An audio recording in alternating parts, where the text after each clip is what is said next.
Chapter 161. In the depths of the Forbidden Forest, a narrow clearing became the stage for the most intense and thrilling confrontation since the beginning of the game. Luna, a third-year Ravenclaw, and Astoria, a second-year Slytherin, engaged in a captivating duel that held the audience spellbound. Meanwhile, Cedric's impressive one-on-two sniper attack left spectators in awe. As the trap took effect, Neville anticipated the unfolding events. It was a 3-against-5 scenario. When the dueling skills of both sides are closely matched, resolving the battle quickly is nearly impossible, and even maintaining a long-term stalemate proves challenging. Based on the initial positions of the 5 Slytherins, Neville had hoped that Luna and Cedric would overpower Astoria in the first wave of attacks, making the numerical disadvantage of one less person manageable. However, to his surprise, the young Slytherin girl withstood the initial onslaught, placing them in a precarious position. If not for Cedric's equally remarkable performance, they might have already conceded defeat. In this unfamiliar forest, with its complex terrain, escape was not an option. They had to fight to the end. The current struggle couldn't last much longer. Although Cedric managed to briefly hold off Draco and Pansy, he couldn't sustain it for more than 2 minutes. Their only hope for victory lay in Luna defeating Astoria outright, or Neville taking down either Blaise or not. Various thoughts raced through Neville's mind, and the flickering light in his eyes grew resolute. He gripped his sword, an unusual choice for a wizard, and steeled himself to close the distance with Blaise and Not. With his current strength, he couldn't outperform Cedric in a ranged battle against the 2 Slytherins. His chance of defeating them hinged on closing the gap. Executing a zigzag maneuver, Neville successfully crossed the 30-foot safety line. Amidst the torrent of cursed light, his gaze remained fixed on Blaise and Not. "You think you can defeat both of us by yourself, Longbottom? That's wishful thinking," Blaise taunted, his eyes sharp as he swung his wand to unleash a blazing magical fire. The flames instantly evaporated the moisture on the ground, and the burning leaves formed a wall of fire, blocking Neville's path. Neville tilted his head to dodge Not's sinister curse and swept his silver sword, releasing a stream of cold air from its tip. The chill struck Blaise's magic, causing it to falter. "How will you know if you don't try?" Neville retorted, leaping over the low line of fire with ease. As he landed, he resumed his rapid run along an S-curve. As the elite of this year's Slytherin class, Blaise and Not quickly grasped Neville's intentions. In close quarters, the threat posed by a wand with limited maneuverability paled in comparison to a sword capable of casting spells. As Neville crossed the line of fire, Blaise and Not exchanged a quick glance. They faced 2 choices: split their forces to distract Longbottom, risking accidental injury if he engaged one of them in close combat, or move together to better coordinate their attack and force him back. However, if Neville managed to close the distance, they risked losing their combat effectiveness with a single strike. There was no time to hesitate. With a shared understanding, Blaise and Not made their decision. They attacked, alternately fought and retreated. As they ventured deeper into the woods, they began to maneuver like a kite, drawing Atticus Blaine along the edge of the clearing. Advancing in an open field is vastly different from navigating the dense forest. The complex terrain and relentless attacks quickly slowed Atticus's pace. He had to be vigilant, dodging obstacles and ensuring he didn't misstep. Cunning Slytherins, Atticus thought bitterly. He was determined to press on, but he had underestimated the cunning of Blaise and Not. Within just 2 minutes of engaging in battle, the tide began to turn in favor of Slytherin. A change was imperative. After physical education training, Atticus's thin face was set with determination. Blaise and Not's attacks were not intense. It was clear they intended to wear him down rather than defeat him outright. Meanwhile, in the duel between Luna and Astoria, Luna maintained an offensive stance.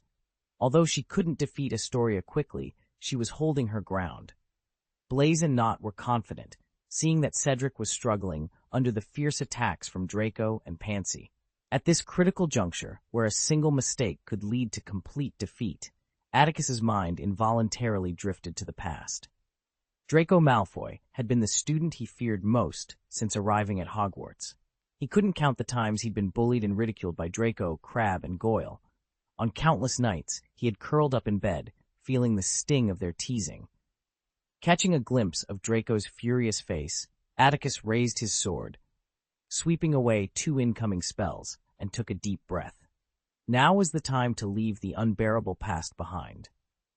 With newfound resolve, Atticus's eyes sharpened, his body tensed momentarily, and the silver sword in his hand thrust forward with precision. This deceptive move led Blaze and Knot to believe Atticus was about to unleash his ultimate attack, prompting them to retreat behind the trees. The silver light flowed along the cold blade, then shot from the sword's tip, streaking across the field like a meteor. This attack was perfectly timed, catching Blaze and Knot as they retreated and obscuring their vision. Meanwhile, Draco and Pansy, focused on overpowering Cedric, missed the attack amidst the flickering flames. Only one person noticed Atticus's move as it happened, Luna. As the sole physical education student personally invited by Atticus, Luna possessed an extraordinary talent.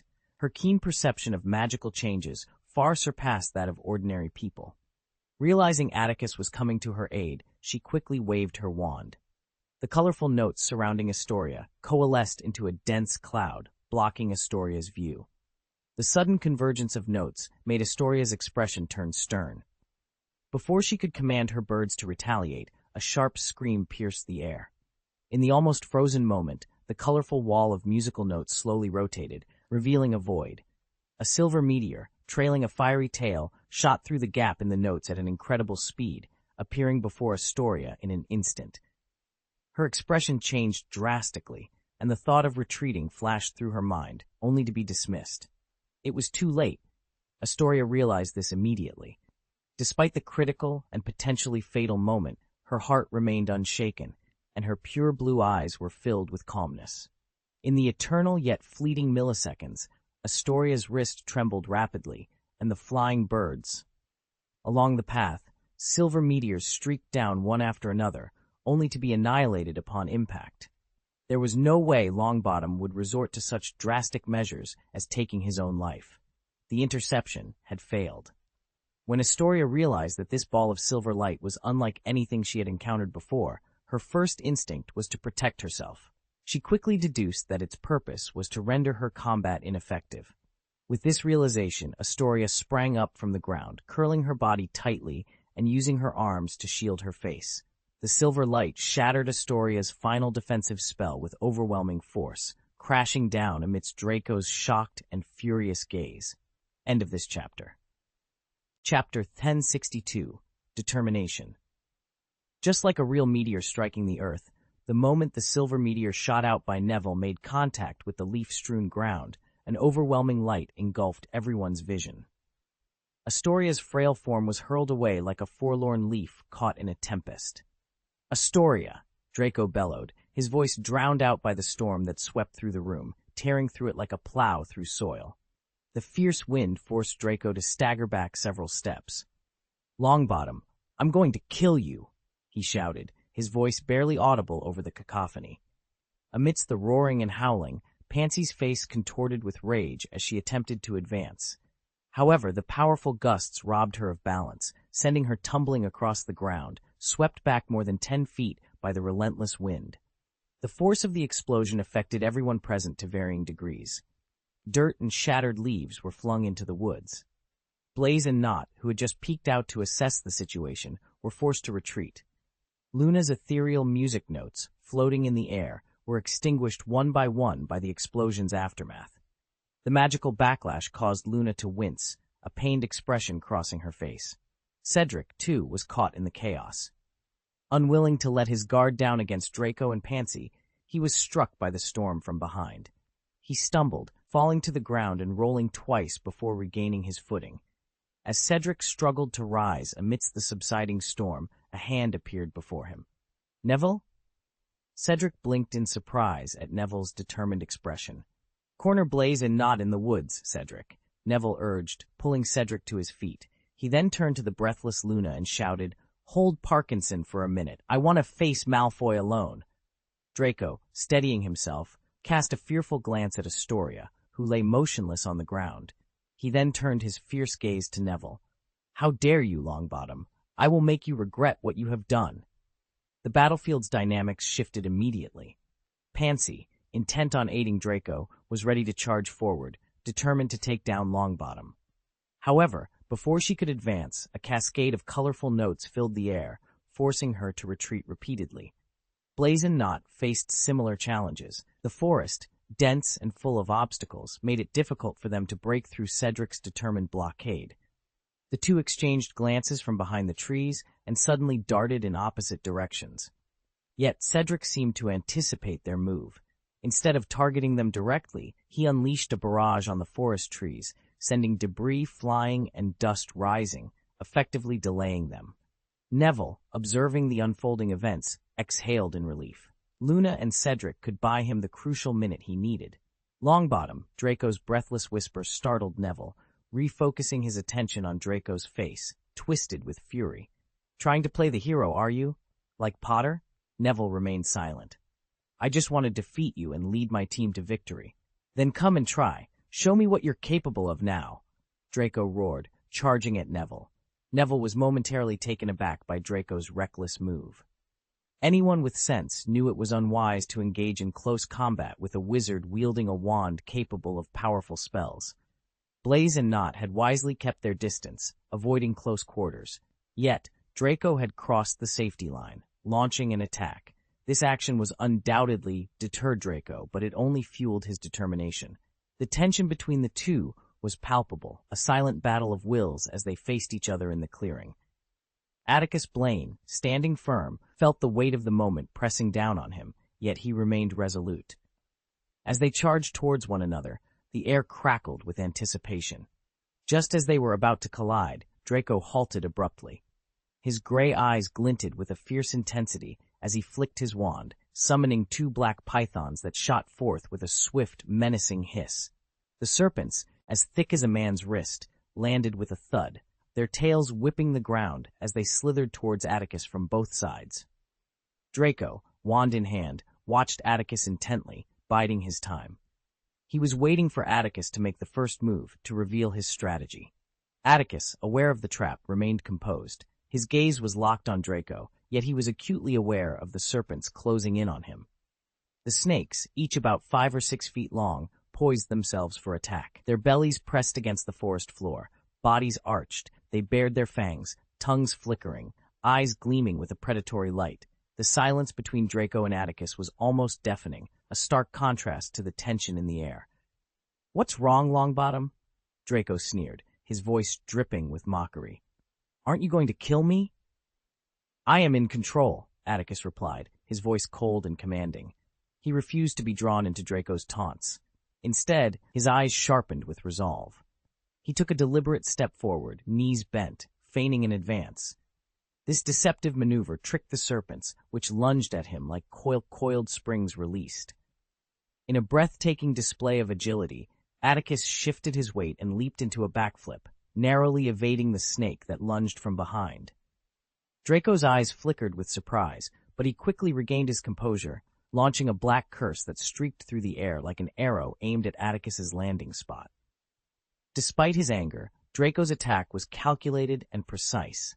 The coordination was impeccable, and it seemed inevitable that Atticus would be caught. Yet, Atticus was not so easily outmaneuvered. As he somersaulted through the air, he swung his sword with precision, casting a powerful barrier spell. "Protego," he shouted, and a burst of blue-green sparks erupted, freezing the serpents mid-air and slowing Draco's curse. The silver blade traced a cold arc, slicing through the air with a metallic clang. The serpents dissipated into wisps of smoke, and Atticus deftly dodged Draco's curse, closing the distance between them. The failure of Draco's initial attack only intensified the duel. Both wizards were locked in a deadly dance, each move calculated, each spell cast with precision. The forest around them seemed to hold its breath, waiting to see who would emerge victorious in this fierce battle of skill and will. Draco felt a wave of discouragement wash over him, yet a glint of malice flickered in his gray eyes as he charged forward. His silver sword sliced through the air, aiming diagonally for Draco's wand, but it only managed to sever a few strands of his golden hair. Draco swiftly tilted his head to the side, his wand poised directly at Neville's jaw. However, Neville deftly evaded the curse light that erupted from Draco's wand with a swift backward leap. The two combatants moved in a relentless dance, their figures weaving past each other at close quarters.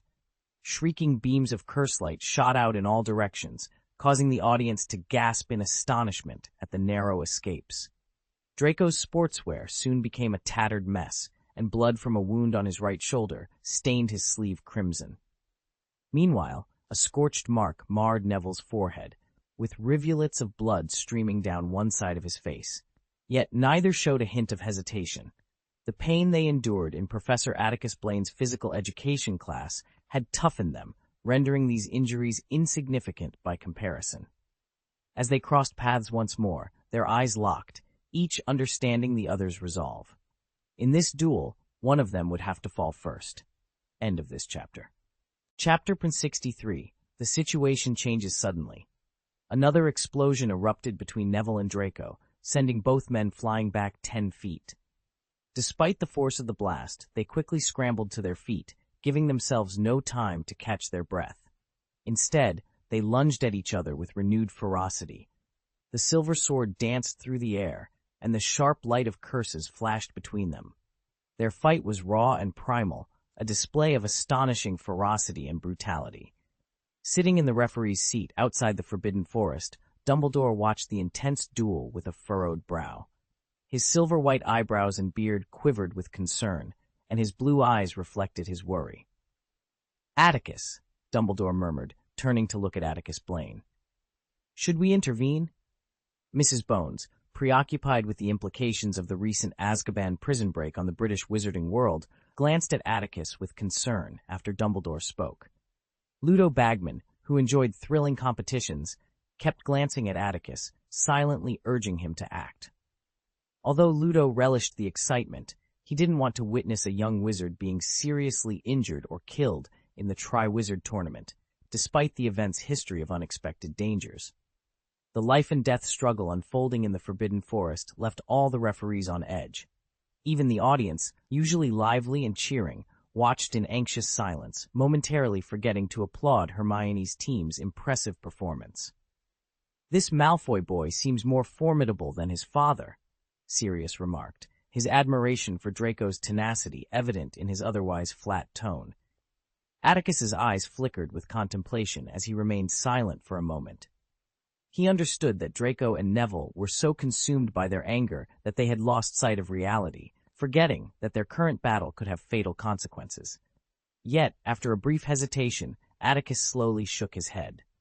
A duel with a worthy opponent is a rare opportunity. After this battle, they will emerge transformed. "But," Mrs. Bones began, her brow furrowed with concern, but Atticus interrupted her gently. "Don't worry, no one will die. You've seen the situation. Change is imminent." In the Forbidden Forest, more than 100 feet away from the clearing, 5 students from Durmstrang and Beauxbatons perched on a massive rock, watching the battlefield in awe. "Merlin's beard," Polyarcho from Durmstrang muttered, swallowing hard as he witnessed the fierce contest between Draco and Neville. "Are they really trying to kill each other?" The sinister expression on Victor's face vanished as Neville's sword narrowly missed Draco's ear, nearly severing it. The sight made Victor's scalp tingle with unease. "This is—" Victor, who had faced many intense Quidditch matches, was breathing heavily. "Students trained by Professor Blaine himself.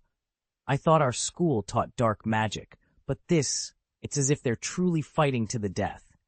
Triana, who had confidently declared her intention to challenge Slytherin, now stood silent, her face pale as she watched Neville and Draco's life-or-death struggle.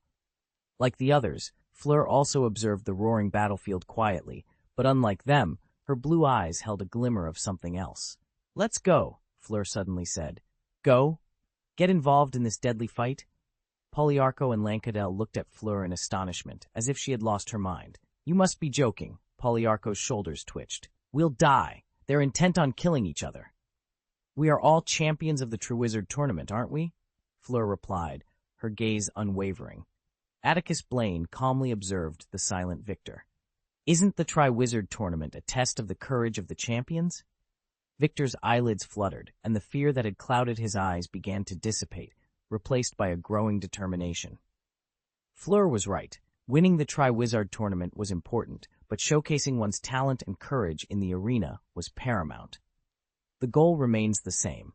Let's deal with the Slytherins first, Victor declared, his breathing steadying as he regained his composure. Then we'll take on the two teams from Hogwarts. Polyako, Lankadel, and Triana, the warriors' assistants, exchanged glances. Ultimately, they chose to follow Victor's lead without question. "Let's do this," Fleur exclaimed, leaping down from the stone. "Triana, let's assist Longbottom with Malfoy. Victor, take your team to the other side and help Cedric handle those two Slytherins." With the plan set, the two teams swiftly advanced towards the battlefield, their movements masked by the surrounding chaos. On the battlefield, Draco and Neville, once again knocked over by a powerful gust, scrambled to their feet. This time, they didn't charge at each other with the same understanding, but instead crouched low, panting heavily. Their sportswear was shredded, and their bloodied faces looked both fierce and terrifying. "Longbottom," Draco spat, blood flecking his lips as he grinned at Neville. "You were going to finish me off a moment ago. Did you manage it?" Neville pressed his lips together, choosing not to respond. He scanned the field, his heart sinking further. Luna and Cedric were both struggling to hold their ground against their opponents, and their situations were dire. Luna's battle with Parkinson was still fierce. Although Luna maintained the offensive, her attacks had lost their agility. Parkinson was clearly trying to wear Luna down. Cedric, having expended more energy, could no longer sustain a continuous assault. He resorted to using the terrain and his foresight to trap Blaze and Knot among the ruins. The situation was equally grim here. Malfoy's resilience was beyond Neville's expectations, and he realized that defeating Malfoy through sheer determination was unrealistic. If things continued this way, they would all be exhausted, leaving Blaze and Knot, who had conserved their magic, to claim victory. What should I do? Neville thought desperately, the bleakness of the situation weighing heavily on him. He had to admit that the three of them couldn't defeat the Slytherin team alone. Their only hope was that when the location shifted, Harry and the others would notice their struggle with Slytherin. Undoubtedly, Harry and his friends would join forces with them to drive Slytherin out of the competition. However, this would mean losing their school badges to Harry and his friends. Still, it was preferable to being defeated by Slytherin. In a matter of seconds, countless thoughts raced through Neville's mind, and finally, his wavering resolve solidified. "So what if I didn't, Malfoy?" Neville said, supporting himself on his knees, gritting his teeth as he slowly stood. "We'll win the game in the end." "You're dreaming, Longbottom," Draco retorted, his face twisted with determination. He summoned all his willpower to overcome the exhaustion and forced himself to stand. The wind howled, and leaves fluttered to the ground. As Draco and Neville locked eyes once more, they charged at each other again. At that moment, a piercing howl erupted from the woods beside them. The sudden noise didn't disrupt the duels between the other groups, which caught Draco and Neville by surprise. They instinctively turned towards the source of the sound, only to see Fleur and her team emerging from the trees. Her teammates suddenly emerged from behind two spruce trees, charging aggressively toward them. This unexpected turn of events left both Draco and Neville stunned. Was it the Beauxbatons team? Neville, who had been running forward, halted abruptly, excitement gleaming in his eyes. Who were their targets? His confusion was short-lived. "Malfoy, give me back our school badge!" Fleur's silver hair fluttered as she spoke with a clear, commanding voice. The two girls, not anticipating Slytherin's voluntary surrender, raised their wands simultaneously, fixing Malfoy with determined gazes. Allies? And such a fortunate turn of events?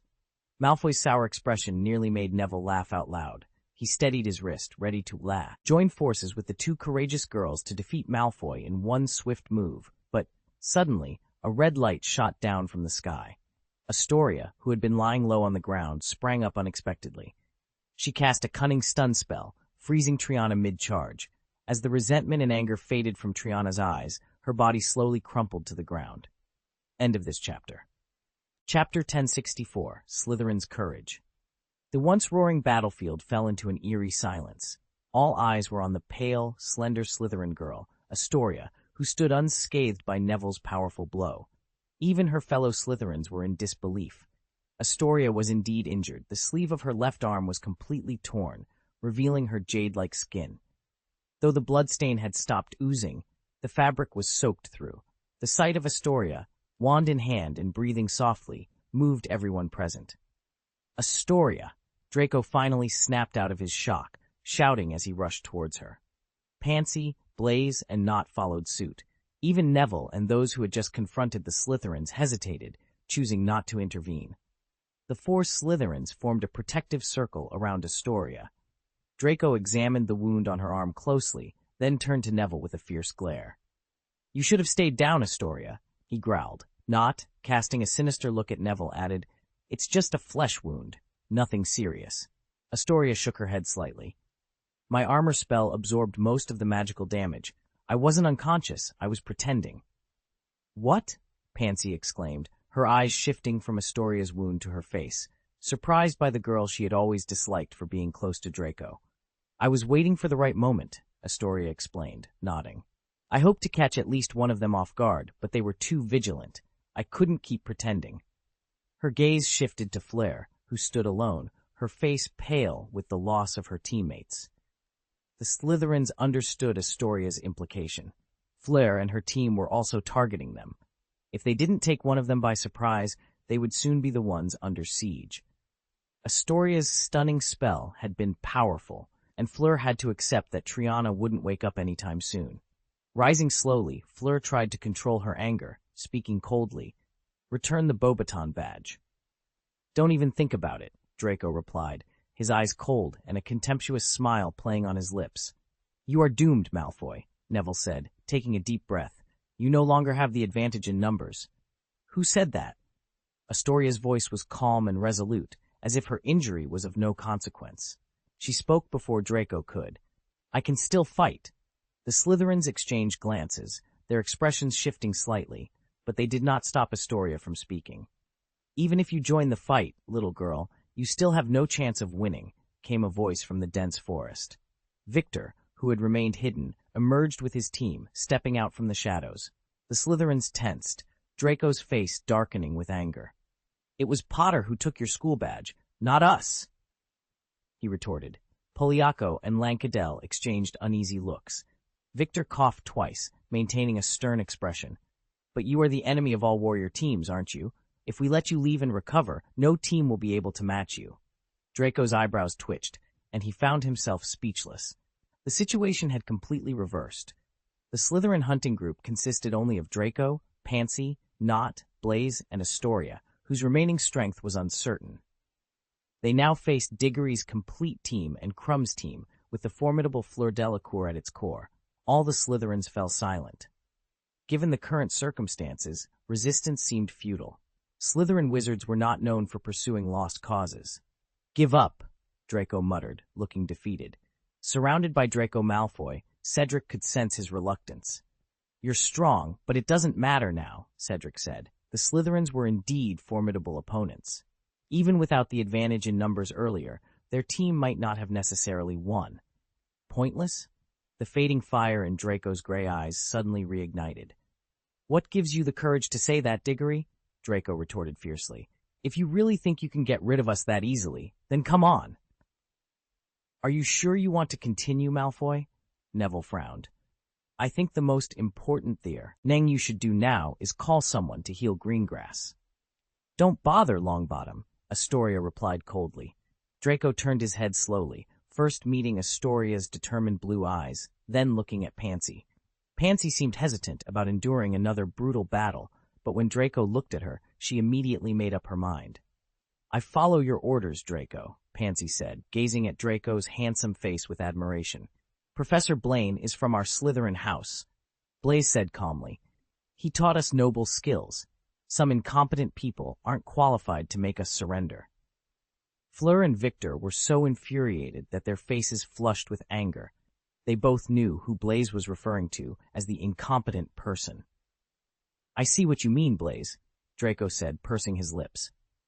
He took a deep breath and looked at the faces of his remaining team members one by one. The pure blood and the honor of Professor Blaine must not be tarnished. His sudden roar startled the three teams surrounding Slytherin, and the 5 curses launched towards them in unison terrified Victor. 5 powerful spells, each a different color and wrapped in thin electric light, pierced through the air with a hair-raising shriek. Victor and his 2 teammates, facing this wave of attacks head-on, were stunned by the spells that blocked their escape route, leaving them unsure of what to do. Protego.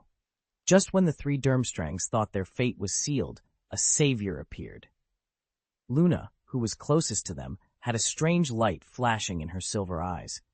She attacked almost simultaneously with the 5 Slytherins. At the critical moment, she erected a magical barrier using the shield charm in front of the 3 Durmstrangs. However, due to the distance, Luna's shield charm could only block 2 spells. Victor seized this precious opportunity, suddenly diving to the right and knocking Polyako, who stood on his right, to the ground. Boom, boom, boom. After 3 deafening thunderclaps, Lancade, who had no one to help him, was blown nearly 20 feet away by the force of the explosion, rolling a long distance on the ground before coming to a stop. It was unclear whether he was dead or alive. End of this chapter.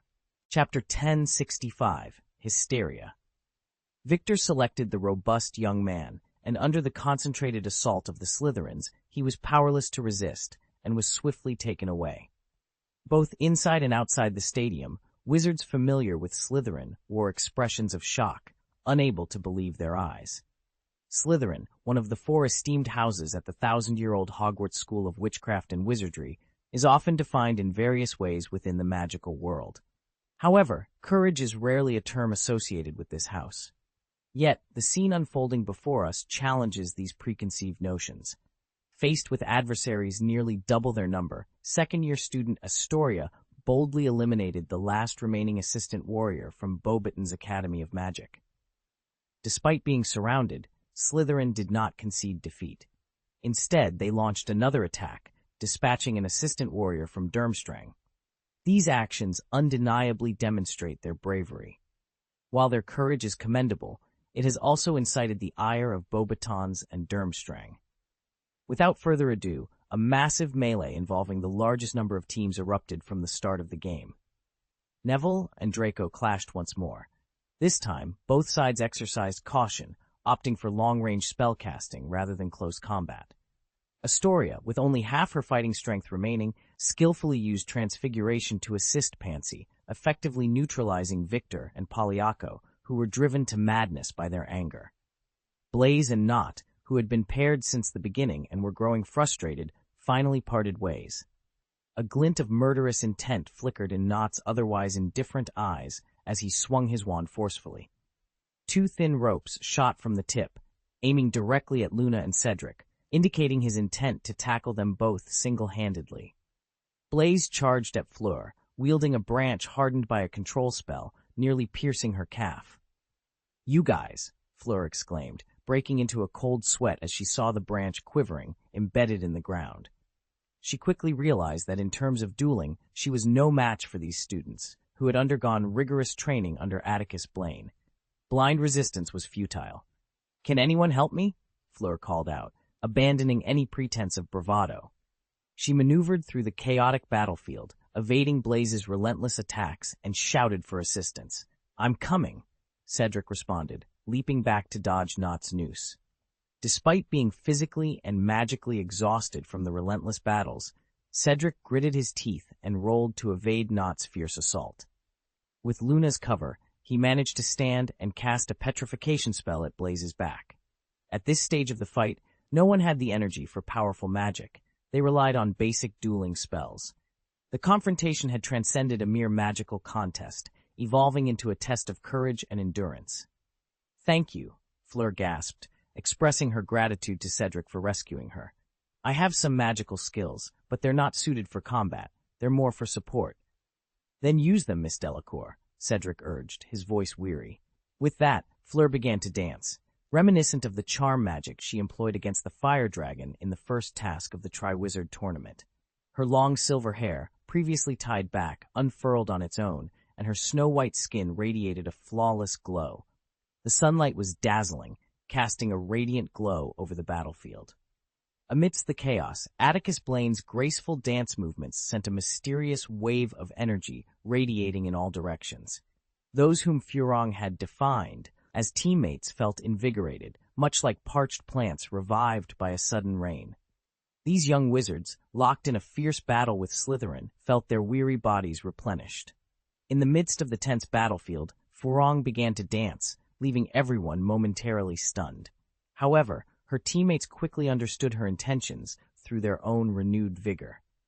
The Slytherin students, initially confused, were soon jolted back to reality by the intensified pressure from their opponents. They realized the nature of the magic Furong was performing. "Don't mess around, Delacour," Draco snarled, pointing a finger at Furong. Yet, his attack was once again thwarted by Neville. "Well done, Furong," Neville shouted with excitement. "Keep dancing like that, and we'll win soon." The focus of both teams shifted immediately. The 5 Slytherins, in silent agreement, concentrated their attacks on Furong, while Neville and his allies quickly repositioned themselves to protect her from any harm. Sensing the dire situation, Draco abandoned his conservative approach and charged forward, attempting to break through Neville's defenses. However, he was forced back by the dazzling light of Neville's sword and the spells cast by the silver blade. The Slytherins realized it was a do-or-die moment. If the situation persisted, their opponents would only grow stronger, allowing Longbottom and his team to adopt a more defensive strategy and wear them down.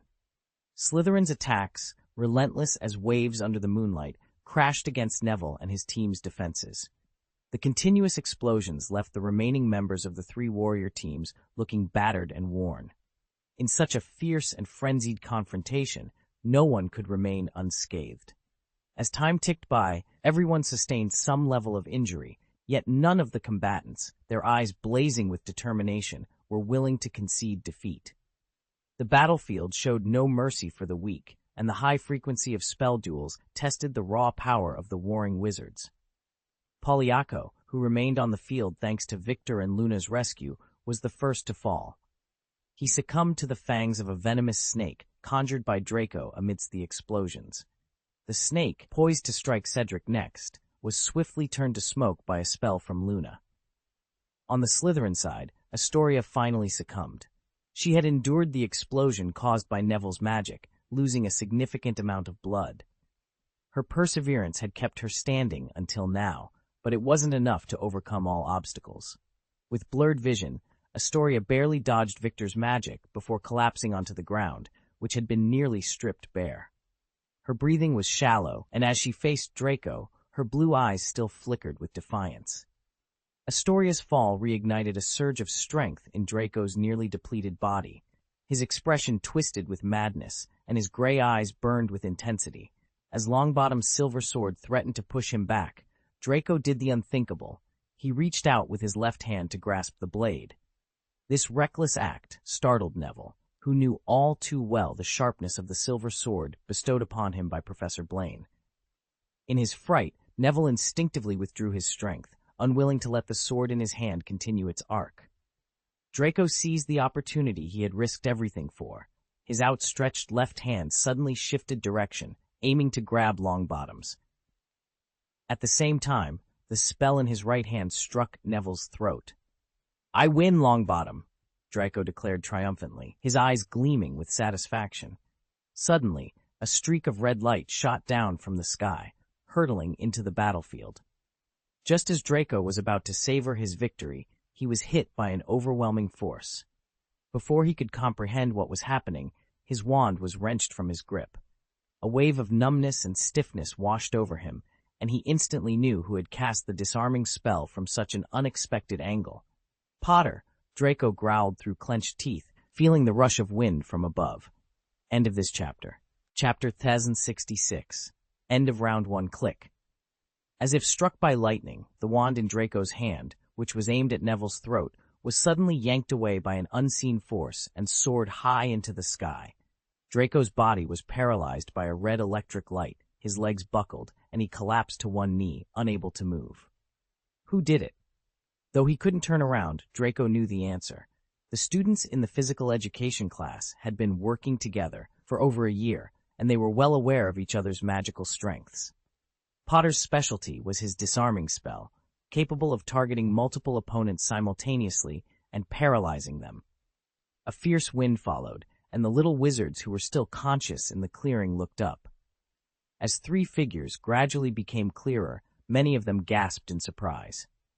Neville gazed at Draco Malfoy, who was half kneeling before him, with a mix of emotions. Strictly speaking, in their recent duel, Malfoy had the upper hand, even though Neville had willingly surrendered his sword. However, Neville quickly set aside this minor regret and joined the others in looking skyward. "Merlin's beard," Neville exclaimed in astonishment. "It's Harry and the others. They're flying, not on broomsticks."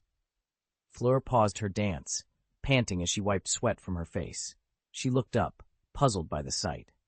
"Is this some special magic? But they seem to be riding something." "Oh, if it is, it's the Thestral," Victor said, his face pale. Harry and the others were seated on the back of the hideous creature, causing him to shrink back. A magical flying creature, like a hippogriff, but only those who have witnessed death can see it. The mention of death sent a shiver through the group, but Luna cheerfully greeted the Thestral hovering at the edge of the clearing, its wings flapping. "They've been pulling the carriages for the school."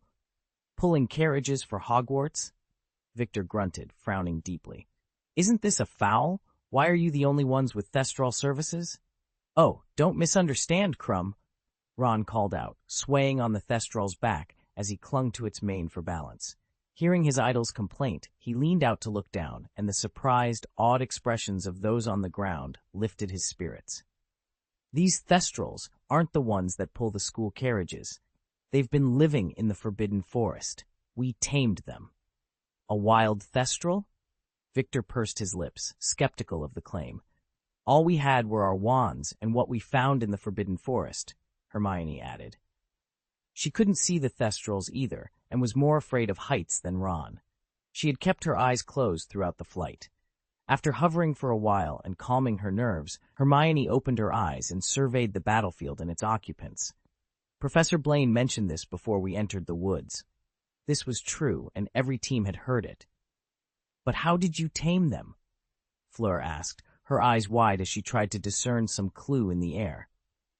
After several unsuccessful attempts, she gave up and asked excitedly.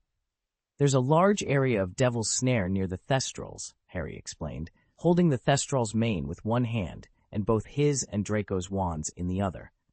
His face was smudged with soot, a testament to their efforts to lure the Thestrals into the Devil's Snare. "So, you have no more questions, right?" Ron grinned. As far as he could remember, the last time he felt this prominent was when Atticus Blaine and Harry rode in his father's car to Hogwarts, crashing into the Humping Willow. Ron smiled as he looked at the silent crowd below. "Now, please hand in your school badges. And Crumb, don't try to fool us with fake ones this time." "A fake school badge? So you're saying—" Fleur immediately turned to Crumb, who looked embarrassed. "Did you lose the school badge? Are you lying?" Victor coughed twice. "It's just a tactic used to lure one's enemies." "Like a Wronski feint," Ron said cheerfully. "Ron," Hermione scolded, her tone reproachful. "Now is not the time to relax. What's going on, Neville?" Compared to Ron and Hermione, Harry managed the Thestrals with ease. He guided them to descend slightly, the strong wind adding to the awe of the audience. "As you can see, Harry," Neville said, looking relaxed, "we're fighting." Harry's expression darkened. Sometimes he appreciated Neville more than before. "We set up a trap, originally intending to deal with other warrior teams, but the Slytherins accidentally fell into it, so we had no choice but to fight them," Cedric explained to Harry.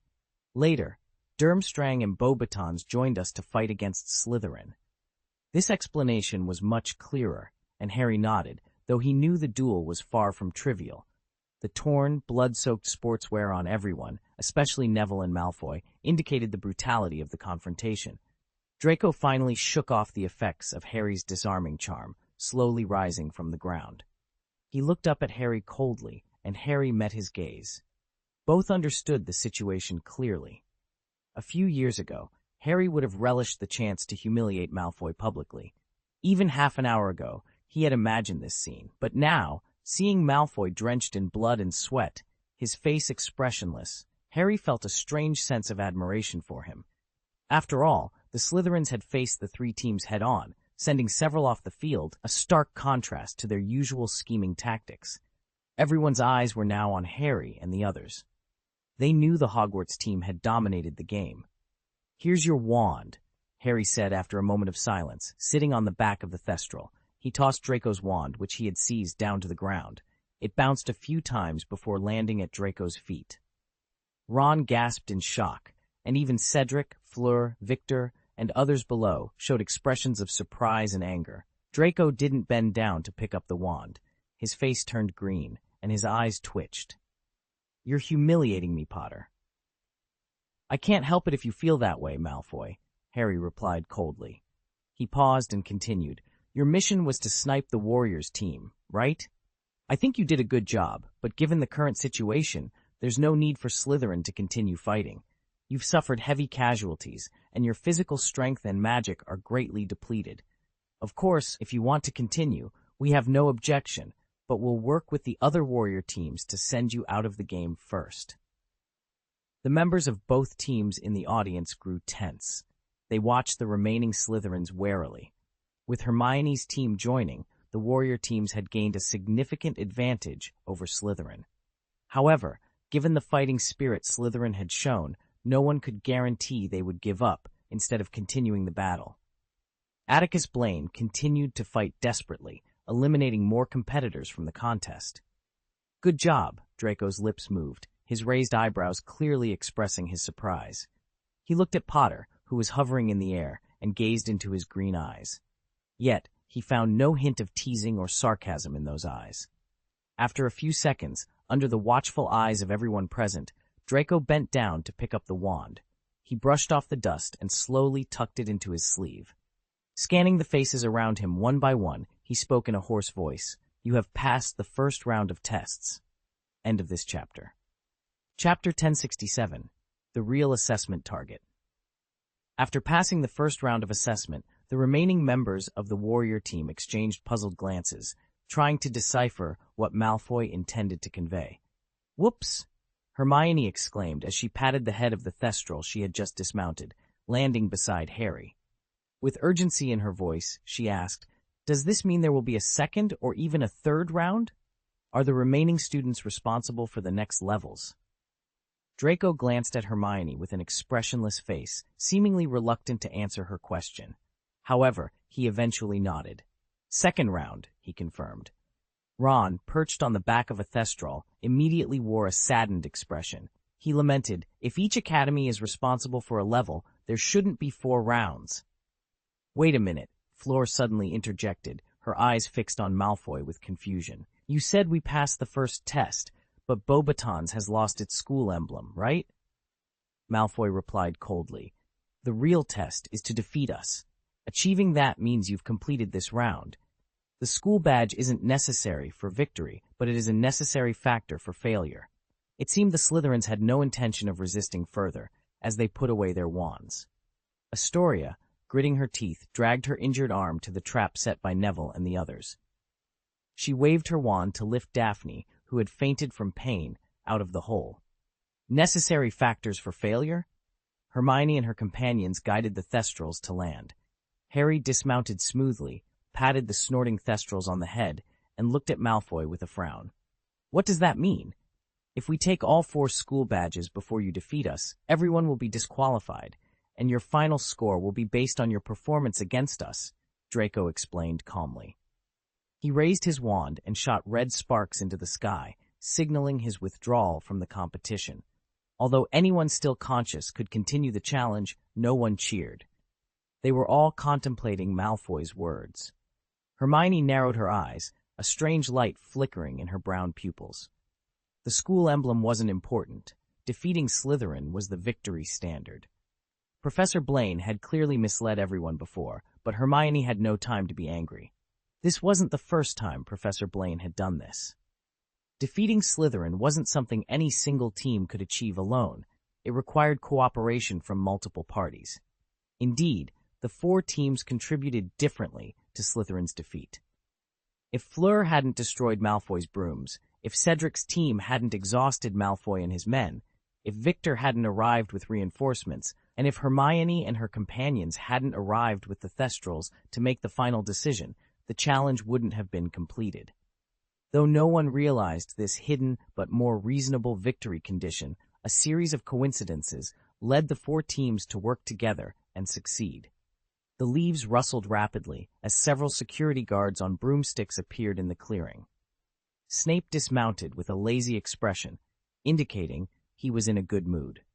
Under the silent gazes of many, Snape waved his wand, and a stretcher appeared beneath Daphne, gently lifting her. "Let me see your injuries, Greengrass," Snape said, examining Astoria's left arm carefully. His expression turned somber as he cast a few spells, alleviating Astoria's pain significantly. "Will it leave a scar, Professor?" A moment of hesitation, she accepted the leaves with a grateful smile. "Thank you, Neville." Atticus Blaine, standing nearby, observed the scene with a thoughtful expression. He had always admired Neville's resilience and kindness, traits that often went unnoticed in the chaos of their magical world. "Snape," Astoria's voice broke through his thoughts, her tone soft and uncertain. "I think not, Greengrass," Professor Snape replied, his gaze icy as it settled on Neville.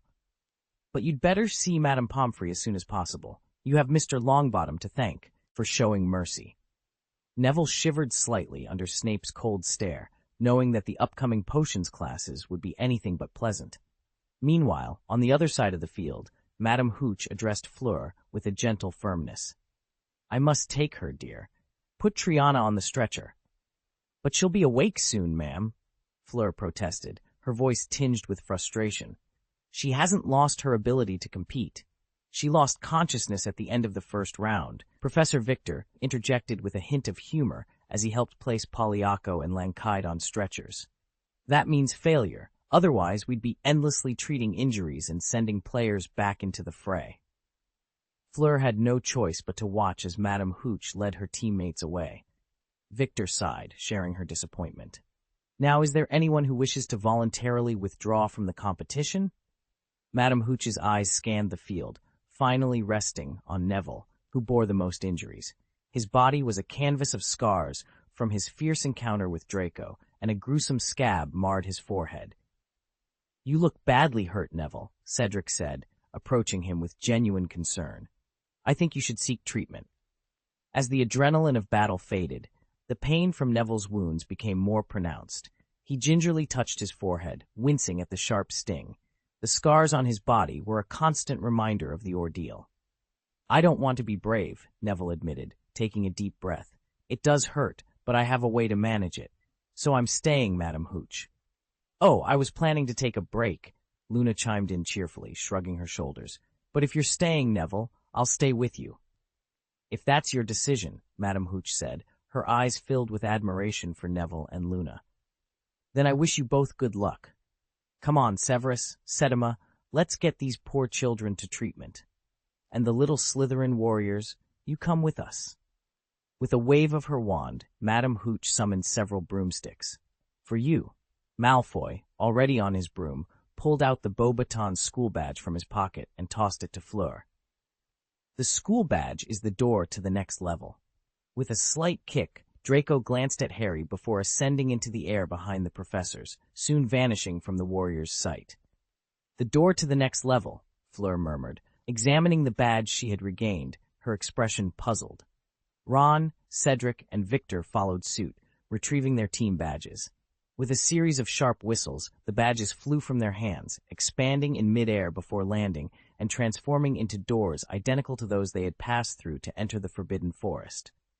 "Again?" Ron groaned, rolling his eyes. The fatigue was evident on everyone's faces, the grueling competition taking its toll. "Wait a moment," Neville called out, dashing into the woods. He returned with a handful of leaves, distributing them among his companions. "Crush these leaves. Their juice helps with wound healing and pain relief." "Oh, you are so noble," Fleur exclaimed, touched by Neville's gesture. She accepted the leaves with a grateful smile, the camaraderie among the group a testament to their shared trials and triumphs. With a moment's hesitation, Harry glanced at Hermione and Ron. "You're aiming to boost morale, aren't you?" Ron shrugged, removed his backpack, and shared the remaining food with the players still on the field. Half an hour later, the 4 teams, now revitalized, gathered once more in front of the portal. End of this chapter. Might be overthinking it, Ron, Hermione interjected, trying to maintain a calm demeanor despite the unsettling environment. This is likely another test, a challenge set by Professor Blaine to assess our abilities in teamwork. Atticus Blaine, the enigmatic professor known for his unconventional teaching methods, had a reputation for creating elaborate and immersive magical scenarios. This platform suspended in a cosmic void was undoubtedly one of his most ambitious creations yet. As the group stood on the platform, the air was filled with a tense anticipation. The other teams, including Cedric's, Fleur's, and Victor's, were equally bewildered, their eyes darting around as they tried to make sense of their surroundings. "Look," Hermione pointed out, her voice steadying as she gestured towards the center of the platform. "There seems to be some kind of mechanism or puzzle. Maybe that's the key to moving forward." The platform's center held a series of intricate symbols etched into the wood, glowing faintly with a silvery light. It was a puzzle, a test of intellect and cooperation, designed to challenge their magical prowess and strategic thinking. "We need to work together," Hermione urged, her eyes meeting those of her teammates. "This isn't just about individual strength. It's about how well we can collaborate under pressure." Harry nodded, his earlier apprehension giving way to determination. "Right. Let's figure this out. We can't let fear hold us back." Ron, still wary but bolstered by his friend's resolve, added, "And if Fred and George are lurking around, we'll deal with them later. For now, let's focus on solving this puzzle." With renewed purpose, the trio approached the center of the platform, joining the other teams in deciphering the mysterious symbols. The galaxy above them continued to shimmer, casting a celestial glow over the scene, as if urging them onward in their quest. As they worked together, the tension began to ease, replaced by a sense of camaraderie and shared purpose. The challenge was daunting, but with their combined skills and determination, they were ready to face whatever lay ahead. "Guys, you should come see this." Farong's melodious voice echoed through the vast space, capturing everyone's attention. Harry and his companions exchanged glances and hurried over to her side. "What is that?" Neville squinted, peering into the space beyond the platform where Fleur stood. Against the backdrop of the quasi-universe, a vague shape emitted a flowing white light. Harry noticed the glowing object too, but without a reference point, he couldn't gauge its distance. "I think you should focus on this," Farong interjected, drawing their attention back. She pointed below the platform's edge. Just 3 or 4 feet down, 2 transparent glass panels lay side by side, each about 2 feet wide, barely enough for one person to stand on. Against the dark background, the glass was nearly invisible, only discernible by the light of meteors streaking across the sky. Without this reflection, they might have missed it entirely. The glass panels didn't stand alone. Ahead, 2 more panels lay parallel, separated by a 1-foot gap. Beyond that, the view was obscured. The contestants, crouched at the platform's edge, exchanged silent looks. "Anyone have any thoughts?" Ron asked, glancing from the glass panels to the distant glowing object, a grim smile on his face. "Obviously," Hermione said, exchanging glances with Cedric, Victor, and Fleur, "we need to reach that glowing object via the glass path below." "That doesn't sound too hard, does it?" Neville remarked, his tone relaxed. He eyed the glass panels. "This seems like a test of courage. We know that even if we lose our balance and fall, we won't die. Knowing that, there's nothing to fear." "It seems so," Farong replied, frowning slightly as she surveyed the surrounding darkness. "But if, like in the last round, our classmates are hiding nearby to attack us while we're on the glass bridge, we'll be defenseless. Falling into the dark ocean won't kill us, but it will eliminate us from the competition." "What do you think, Hermione?" Harry asked. "Pretty much the same as Farong," Hermione admitted, biting her lip as she eyed the glass panels with concern. "If all we have to do is cross the glass path to get the glowing object, it seems too easy. We just need to conquer our fear." "So," she glanced around warily, "maybe they're hiding nearby, ready to attack once we step onto the plank. Then we have no chance of winning?" Ron questioned. "It's too easy to knock someone off this kind of path. If we go up there, we can only move forward or backward." Ron's concerns were valid. On such a precarious path, they had to tread carefully, unable to move as freely as on solid ground. In this situation, it would be easy for someone with physical training to push them off. The group fell silent, contemplating how to handle the scenario they feared. Victor and Fleur exchanged looks. Their teams were on their own, with no room for trial and error. They hoped the Hogwarts teams would find a viable solution first. If we attack together, we could use the shield charm, Harry suggested thoughtfully, but he quickly shook his head. As targets, the shield charm would only buy them a few extra seconds. Time ticked by, and they continued to ponder their next move. As the minutes ticked by, some contestants sat cross-legged on the platform, their faces etched with sadness. They squinted into the darkness beneath the brilliant starry sky, as if hoping to spot hidden enemies lurking in the shadows. Hermione and Cedric whispered to each other, aware that neither Fleur nor Victor would take the lead. They realized they needed to make the first move. However, after a lengthy discussion, they still couldn't devise a reliable plan to stop a student from a certain college in such a challenging situation. Meanwhile, Neville, feeling bored, counted the shooting stars above while listening to Hermione and Cedric's conversation. Suddenly, he stood up from his cross-legged position, walked past Luna, and approached the edge of the platform. "I'm going to give it a try," Neville announced with a smile, his gaze fixed on the two small glass panels floating on the turbulent sea. Cedric was momentarily stunned, but quickly rose to his feet. Harry and the others followed suit, standing up one after another. "The situation is unclear right now, Neville, and it would be unwise to act without a plan," Cedric cautioned, frowning. "But if we don't try, the situation will remain unclear, won't it?" Neville replied with a cryptic smile, leaving everyone speechless. End of this chapter. Chapter Win 60 Lucky and Unlucky. If you don't try, the situation will remain unclear. This is indeed the truth. Everyone knew that Neville was likely prepared to sacrifice himself, using his own life as a means to give them hope of passing this level. Cedric opened his mouth, wanting to persuade Neville not to act impulsively, but in the end, he said nothing. Some sacrifices, after all, are inevitable. "I will go with you," Harry suddenly declared after a brief silence. "That's not necessary, Harry," Neville replied, surprised. "I'm the only one who can help. Let's see what happens first, and then you can figure out how to deal with it." "We can't take advantage of you, can we?" Harry said in a determined voice. "We can't let you be the only one to be sacrificed, Neville. Moreover, if we go together, we can help each other if we encounter any danger, which will greatly increase our chances of survival." Hermione bit her lip. Deep down, she didn't want Harry to take such a risk, but he was right. It seemed unfair to let only Cedric's assistant bear the burden of trial and error. "If that's the case," Ron said slowly, "it would be more appropriate for me to go."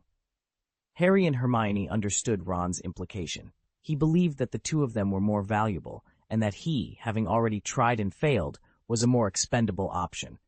"I've made up my mind, Ron," Harry said calmly. "Neville and I will go together. You see, there are two glass panels here.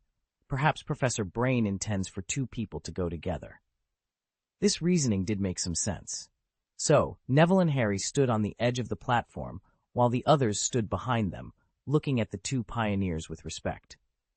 "If you are attacked as soon as you step on the glass plate, don't move," Hermione instructed, drawing her wand and looking at Harry and Neville solemnly.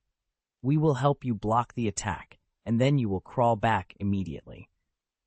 "We'll help too," Fleur and Victor agreed with a glance, and Fleur stepped forward to speak. An oppressive tension filled the air. Everyone on the platform drew their wands, ready for possible attacks from all directions, while Harry and Neville slowly sat down, their legs dangling over the edge. Despite having faced many daunting challenges before, Harry couldn't help but feel nervous. The darkness beneath them seemed to roar ferociously in his mind. Neville's expression was no longer relaxed. He pursed his lips, his face glistening with sweat. "Are you ready, Neville?" Harry asked, swallowing hard. Neville nodded, squinting as he surveyed the calm, empty space. The light from two shooting stars made his face appear pale. "Then I'll count to 3 and we'll jump together," Harry said. Neville nodded again, and those on the platform stood guard, alert in all directions as if facing a formidable enemy. 3, 2, 1. Snap! As their bodies became weightless, fear surged wildly in Harry and Neville's hearts. But when their feet touched the glass, the fear vanished. The glass panel was stable, showing no signs of shaking. Harry breathed a sigh of relief and looked around. The boundless space remained calm, with no one emerging from the void to launch a sudden attack. It seemed there was no immediate threat. Harry realized this was logical. After all, he and Neville were still within the protective range of their companions on the platform. An attack now would be futile. Harry straightened up, wiped the sweat from his forehead, and glanced at Neville. Neville mirrored his actions, wiping sweat from his temples with his sleeve. When he noticed Harry looking at him, he met Harry's gaze with a nod of understanding. A destination we need to reach. But it's not just a simple path. It's a test, a challenge set by Professor Blaine. Atticus Blaine, the enigmatic professor known for his unconventional teaching methods, had always been a mystery to the students. His lessons were filled with riddles and puzzles, designed to push them beyond their limits. This time, it seemed, he had outdone himself. The group stood in silence, absorbing Hermione's words. The shattered glass panel and Neville's disappearance had shaken them, but Hermione's insight offered a glimmer of understanding. "Professor Blaine wants us to think," Hermione continued, her voice gaining confidence. "He wants us to use our minds, not just our magic. The fact that our wands aren't working is part of the challenge." Cedric nodded, his expression thoughtful. "So, we need to figure out the pattern or the trick to crossing safely." "Exactly," Hermione agreed. "It's like a puzzle. We need to find the right path." Harry, still shaken by Neville's fall, took a deep breath. "So what do we do now?" "We need to work together," Fleur said, her earlier frustration replaced by determination. "We have to figure out which panels are safe." Victor, who had been silent until now, spoke up. "We should test each panel carefully. Maybe there's a clue or a sign that tells us which ones are stable." The group nodded in agreement, their initial panic giving way to a sense of purpose. They began to examine the glass panels, looking for any indication of which ones might hold their weight. As they worked, Harry couldn't shake the image of Neville's helpless smile from his mind. He vowed silently that they would find a way to bring him back, to complete the challenge and prove themselves worthy of Atticus Blaine's test. With renewed determination, the group set to work, their minds focused on the task at hand. They knew that together, they could unravel the mystery of the glass walkway and face whatever challenges lay ahead. The glowing object was the key to their quest. Each step in their path was composed of 2 glass panels. One was solid, like the one Harry had chosen earlier, while the other was fragile and would shatter under any weight, just as Neville had discovered to his peril. The group turned their gaze once more to the elusive, glowing object, its distance impossible to gauge, leaving them all at a loss for words. "How are we supposed to do this?" Ron finally cried out in despair, breaking the long silence that had settled over them. End of this chapter. Chapter 1070. The strength of Hermione Neville's sacrifice had finally made the remaining group understand the grim reality of this test. The glass walkway leading to the luminous object was a perilous path, with each step offering 2 pieces of glass, one real and one fake. They were indistinguishable by appearance, leaving only luck to guide them. With just 7 people left, the odds were daunting. If their luck ran out, they would all be doomed after just 7 more steps. Risking one's life seemed the most foolish option, and no one was eager to choose it. "Is there a shortcut?" Harry pondered, frowning. "Perhaps there's a path we haven't discovered yet, or maybe there's a clue hidden here.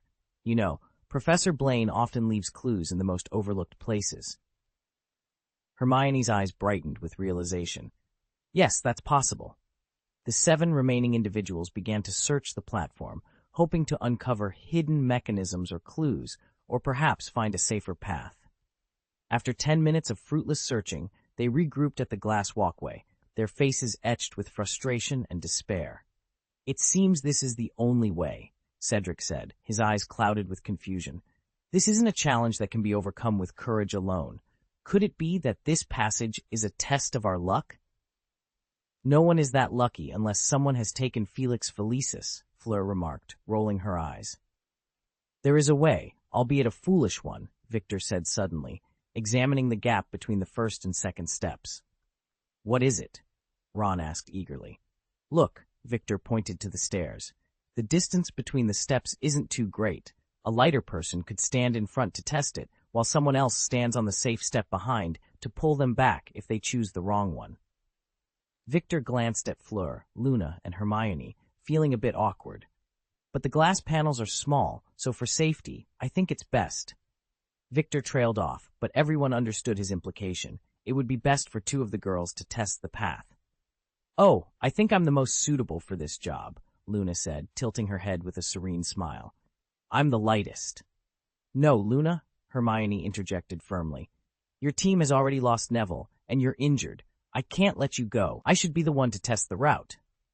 Harry and Ron exchanged glances, clearly reluctant to let Hermione take the risk.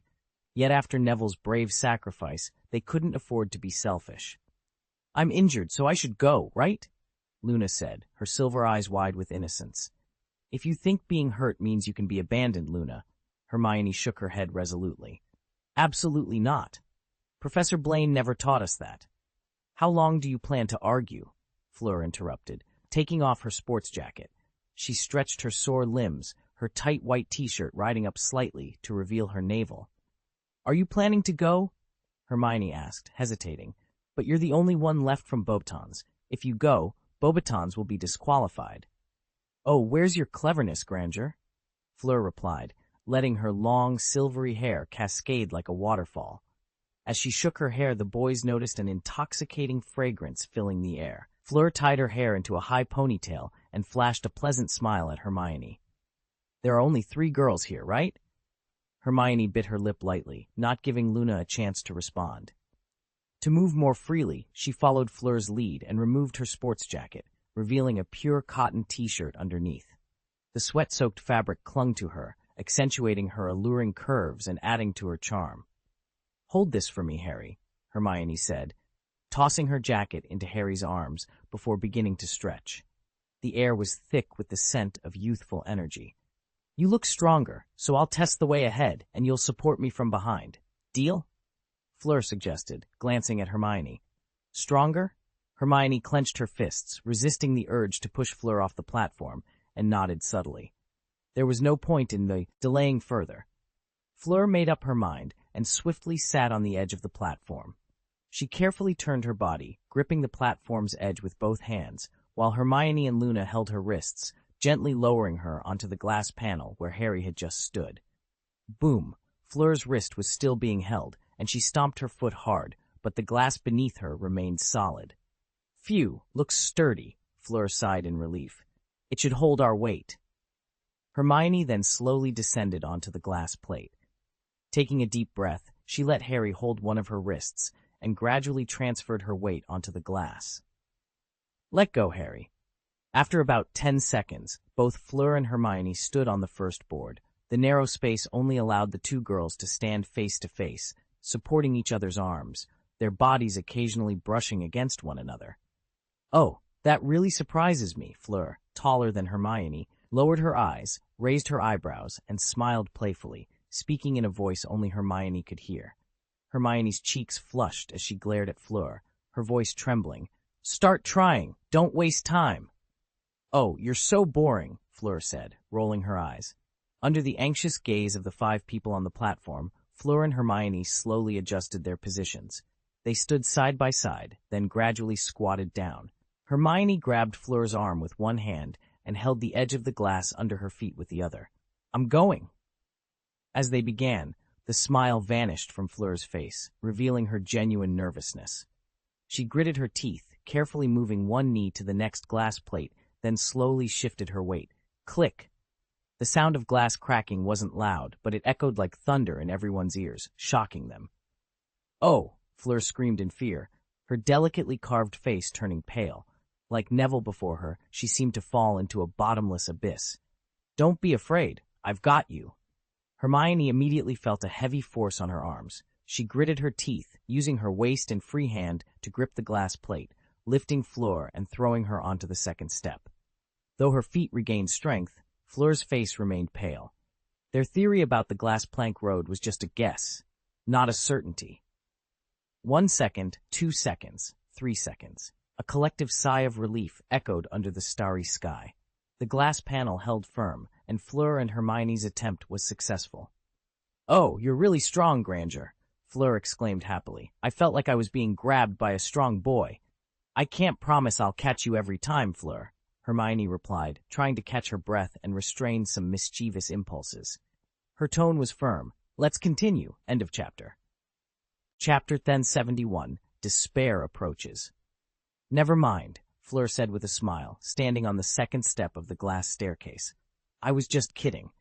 However, Hermione remained sullen and unmoved. "I'll bet you all my sickles, Harry," Ron whispered to Harry, leaning in close. Hermione is at odds with Fleur because of Professor Blaine. Both Harry and Ron knew that Hermione admired Professor Atticus Blaine as much as she had once admired Gilderoy Lockhart.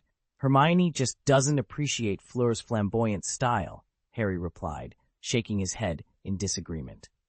As Fleur stepped onto the second plank, the next few steps became clear to her. She offered her arm to Hermione, and the two girls repeated their previous movements, squatting again. After a moment's hesitation, Fleur ascended the stairs on the right. She held her breath, carefully stepping from the left side of the second step and placing one foot on the right side of the third step, her eyes fixed on the glass plate reflecting two meteors. Silence filled the air as everyone held their breath. This time, Fleur was lucky. The stairs she chose did not break. They had now identified the correct pedals for the first 3 steps. After 2 consecutive successes, those waiting on the platform finally relaxed. It was now certain that the plan proposed by Victor was feasible. Although slow, it was at least safe. The first step was finally free, and after some discussion, the boys decided to let Luna go first. Fleur and Hermione continued to open up the passage in a difficult and clumsy manner. After 2 or 3 minutes, they found a safe passage large enough for everyone to traverse the glass plank road. Luna was followed by Victor, then Cedric, with Harry following Cedric, and Ron bringing up the rear. The environment created by Professor Blaine was truly astonishing. Although they all knew it was impossible to die by falling off the plank road, the loneliness of this environment, which closely resembled the vastness of space and the starry sky, felt incredibly real. As they slowly ascended more than a dozen steps, the platform behind them seemed like a small boat drifting away from the light source in the deep sea at night. The feeling of helplessness and terror, as if standing on the edge of an abyss, was indescribable. After being in this situation for a long time, the tormented contestants might even feel the urge to jump into the abyss for relief. "How far away is that thing from us?" Victor complained after struggling to climb 5 or 6 steps. The glowing object appeared brighter in everyone's field of vision, yet its exact location remained elusive. It seemed both within reach and impossibly distant. After helping Fleur to the safety of the next step, Hermione sighed tiredly and rubbed her sore arm. Fleur wasn't much better off. Her arm, where Hermione had gripped it, was extremely sore, with palm-shaped bruises. "I can take your place, Hermione," Luna offered gently, touching Hermione's shoulder. "I went through the same training as you." After a moment's hesitation, Hermione shook her head. "You're injured, Luna. This will cause your wounds to reopen. I just need to rest for a while." The advancing team paused temporarily. In such a depressing environment, no one felt like chatting, instinctively seeking more light. The brightest place in this space was undoubtedly the boundless starry sky above them. Fleur mumbled something quietly, while gently rubbing the bruises on her arms, looking up at the shooting stars that occasionally streaked across the sky. Suddenly, she noticed that the meteors began. Stars seemed to fall one by one from a galaxy light years away. Before that, it felt as if they alternated between 1 and 2, which didn't seem right. Was it 2 and 2, or sometimes 2, sometimes 1? Furong shook her head, dismissing the trivial question from her mind. "Let's move on," she said. The joy of finding a way forward was far from Hermione's thoughts. She just wanted to finish this frustrating level as quickly as possible. The group CA lently rose from the glass platform where they had been sitting cross-legged and continued onward. A sudden heaviness in her arm indicated that the plank path Furong chose to the right was incorrect. Hermione gritted her teeth and pulled Furong onto the glass panel on the left. Sorry, Furong gasped, whispering to Hermione as she noticed the pained expression on her face. It was pure luck, Hermione replied, shaking her head. Indeed, the choice was entirely based on luck, with no discernible pattern to follow. Yet, Furong couldn't help but feel anxious. She needed to make the right choice, or neither she nor Hermione would last much longer. Staring at the two meteors reflected on the next glass panel, Furong bit her lip and chose the right side again. Click.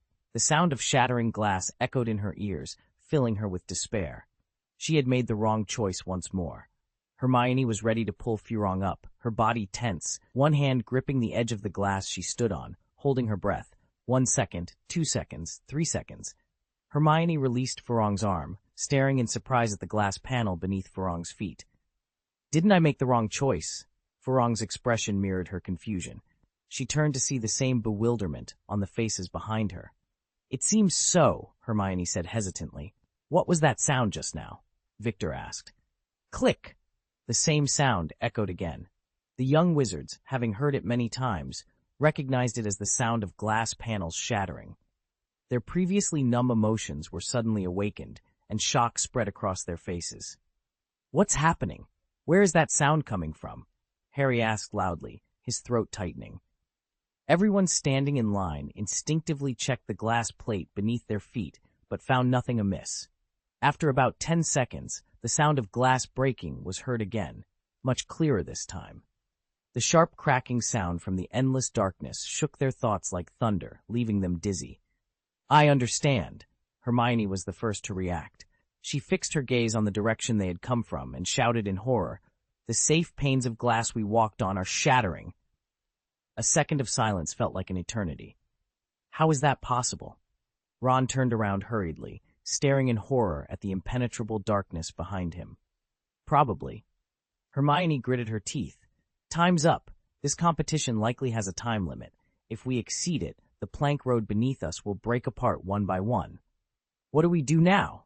Harry began to panic, as the glowing object was still far away. We have to move quickly, Cedric urged. In such tense situations, physical fatigue was ignored. Hermione stepped onto the same staircase as Furong and said anxiously, No need to be picky. The probabilities are the same. Next, take the stairs on the right. Furong took a deep breath and nodded vigorously. Everyone's nerves were stretched to the limit, but their progress was hindered by the faulty glass panels.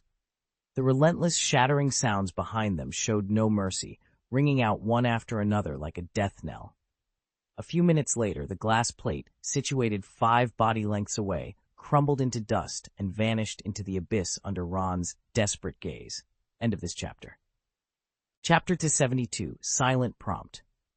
The shattered glass fragments descended like the harbinger of doom, their clattering echoing the fierce roar of Death's scythe. Hermione and Fleur, breathless and weary, had poured every ounce of their energy into charting the paths for the 4 teams of 7, including themselves. Yet, as time slipped away, the specter of death loomed ever closer. Crack! The fourth-to-last pane of glass succumbed to the preset magic, shattering into pieces. I think I'm done for, Harry, Ron muttered, his face ashen as he stood at the end of the line. His expression was one of resigned despair. Harry, standing just ahead of Ron, knew that words of comfort would be futile. In mere seconds, he too would face the abyss. Can you move any faster, Hermione, Fleur? Harry called out, his voice strained with urgency. He glanced at Hermione, who led the line, his heart heavy with guilt. He knew they were giving it their all. Huh! Hermione gasped, pulling Fleur up with her. She took a step forward, her teeth clenched, too exhausted to speak further. Crack! Ron, having just leaped to another square, was now 1 step closer to elimination as the last piece of glass shattered again. 12 seconds! Luna, positioned third in line, suddenly spoke up. Each pane breaks every 12 seconds, and if you choose the wrong one, it takes 12 seconds to move forward a square. Luna's observation sent a chill through the group, already steeped in panic. Though the timing was consistent, Fleur and Hermione's stamina was waning. Despite their best efforts, their energy was depleting rapidly. Crack! As the second-to-last pane shattered, Ron was just 1 step from elimination. He moved forward, maintaining a precarious 2-pane distance from the abyss. The team, including Harry, Luna, Victor, and Cedric, watched anxiously. Their eyes darted between the two girls, drenched in sweat, and the ominous void creeping up behind Ron. "Harry," Ron called out, his voice trembling after 20 nerve-wracking seconds. He was drenched in sweat, his resignation evident. "I suppose it won't hurt much to fall, will it?" "Don't give up, Ron. We can make it." Harry's breath quickened. "If the board behind you breaks, come to my glass panel and stand with me." "Stand together?" Ron was taken aback, glancing at the narrow glass beneath his feet. "That might not be easy. It doesn't matter if it's a step sooner or later. I'd rather be eliminated with you," Harry declared with determination. Ron was speechless, staring at Harry's resolute face, feeling as if a heavy weight pressed against his chest. Crack! 12 seconds vanished in an instant, and the final glass panel behind Ron shattered under Harry's desperate gaze. Harry quickly assessed the situation ahead. Unfortunately, Fleur had chosen incorrectly again, and Hermione was struggling to pull her up. "Come here, Ron," Harry urged, extending his hand to Ron, who stood frozen at the critical moment. The group silently counted down the 12 seconds. Sympathy for Ron was pointless. They could only outlast him by 2 minutes. "Come on, stop daydreaming," Harry shouted, reaching out desperately to grab Ron's wrist. He was now standing, and if he didn't get Ron onto his board in time, Ron's fall would drag him into the abyss. "Oh no!" To Harry's surprise, Ron dodged his grasp by shifting his shoulder. "This is too dangerous. Both of us standing on a single piece of glass," Ron said slowly, a hint of relief in his voice. His expression was relaxed, with a slight smile that irritated Harry. "What are you doing, Ron?" Harry exclaimed, trying to place one foot on Ron's board, but Ron blocked him with his own phone foot, preventing him from crossing over. "That's enough," Ron said firmly. Click! The Grim Reaper's scythe finally fell. Time seemed to slow as Harry's astonished and angry eyes followed Ron's descending body. He saw Ron's lips moving slowly, a light smile on his face. It wasn't until Ron was completely swallowed by the darkness that Harry heard his voice. "I can't always hold you back, can I?" In that excruciatingly long moment, Harry felt an overwhelming urge to jump into the abyss with Ron. His body had already leaned halfway off the glass plate, driven by his subconscious, but Cedric's hand grabbed the back of his collar, pulling him back and dragging him forward to a piece of glass that Fleur and Hermione had just reached. "Ron!" Harry cried out, clenching his fist and smashing the glass, howling like a wounded animal. "Calm down, Harry," Cedric said, patting Harry's shoulder heavily. Hermione knew what had happened but didn't dare to look back. She bit her lip, trying to hold back the tears. Both Fleur and Hermione understood that the survival of the 4 teams now depended entirely on them. They summoned all their perseverance and determination to push forward, but reality was harsh. Click! The dreaded sound echoed again, and the pain of her arm being pulled by gravity attacked Fleur's nerves. Tears welled in her eyes as she watched a sharp triangular piece of glass roll before her. After 2 meteors reflected by the broken glass passed by, the glass vanished into the darkness. Stunned, Fleur looked as if she had been struck by lightning. "What are you staring at? Keep going." With Ron gone and Harry on the brink of following, Hermione could no longer remain calm and screamed. "Shut up, Hermione," Fleur snapped back, glaring at her. "I got some inspiration." "Inspiration? What inspiration?" Hermione wanted to ask, but Fleur had already turned back, gazing at the starry sky above. It seemed dreamlike at first glance, but empty and lonely upon closer inspection. The deep space created by magic was light years away and unreachable. Could they leap to the stars? Everyone in the team focused on Fleur, including Harry, whose gaze no longer showed urgency, as if resigned to their fate. Snap! This time, it wasn't the sound of glass shattering, but Fleur's unexpected step. Without Hermione's protection, she stepped forward to the left. Hermione's scream caught in her throat, but the safe glass forced her to swallow her shock and anger. At the same time, a long-awaited yet unbelievable hope emerged in her heart. Hermione wasn't the only clever one. Considering the inspiration Fleur mentioned, everyone speculated that Fleur might have discovered something. Snap! Without Hermione's protection, Fleur took another step forward. This time, she chose the glass panel in front of her to the left. Success again! What the hell is going on? Fleur! The joy in her heart erupted like a volcano. Hermione immediately followed suit, covering her mouth as tears welled up in her eyes. "You found the pattern!" she exclaimed. Ron was out cold, but at least Harry seemed to have a chance of survival. Fleur remained silent, her gaze fixed on the starry sky. After making 2 successful choices that had saved the team from certain doom, she turned to face everyone. "It's a shooting star," she announced. Fleur had always maintained an air of aloofness in front of the students at Hogwarts. Harry had never seen her display such a complex mix of emotions before. Her expression was a whirlwind of tears, laughter, anger, helplessness, and excitement all at once. A meteor in the starry sky streaks twice to the left, then once to the right. Fleur cried out, her voice tinged with confusion and desperation. "This is the clue that Atticus Blaine left for us." End of this chapter. Chapter 1073. Subtlety and Humility. The meteor in the sky streaked 2 to the left and 1 to the right. Several people stared at the shining stars falling beneath the Milky Way with expressions of disbelief. Could it really be that simple? Harry's emerald green eyes reflected the brilliance of the shooting stars, but his slightly pale face gradually twisted with tension, and his breathing became labored. Ever since Neville had sacrificed himself to reveal the specifics of this round of tests, Harry knew that Professor Blaine must have hidden a secret door somewhere. After searching for a while and finding nothing, they had no choice but to resort to Victor's little trick. Yet Harry was certain that Professor Blaine would not leave such a glaring loophole for them to exploit. As expected, Professor Blaine had set up remedies within the level, making it impossible for them to use tricks to pass the game. As he trudged along the glass walkway above the abyss, Harry kept pondering where Professor Blaine had hidden his clue. But no matter how much he thought about it, Harry never expected the clue to be in such an obvious place. Everyone could see it just by looking up. And precisely because of this, it was so easy to overlook that even Hermione, whom he trusted implicitly, did not notice the trick of those meteors that seemed so ordinary in the starry sky. "Professor Blaine is truly a master at understanding people's hearts," Victor said helplessly after the team moved forward smoothly. "I'm sorry, Harry."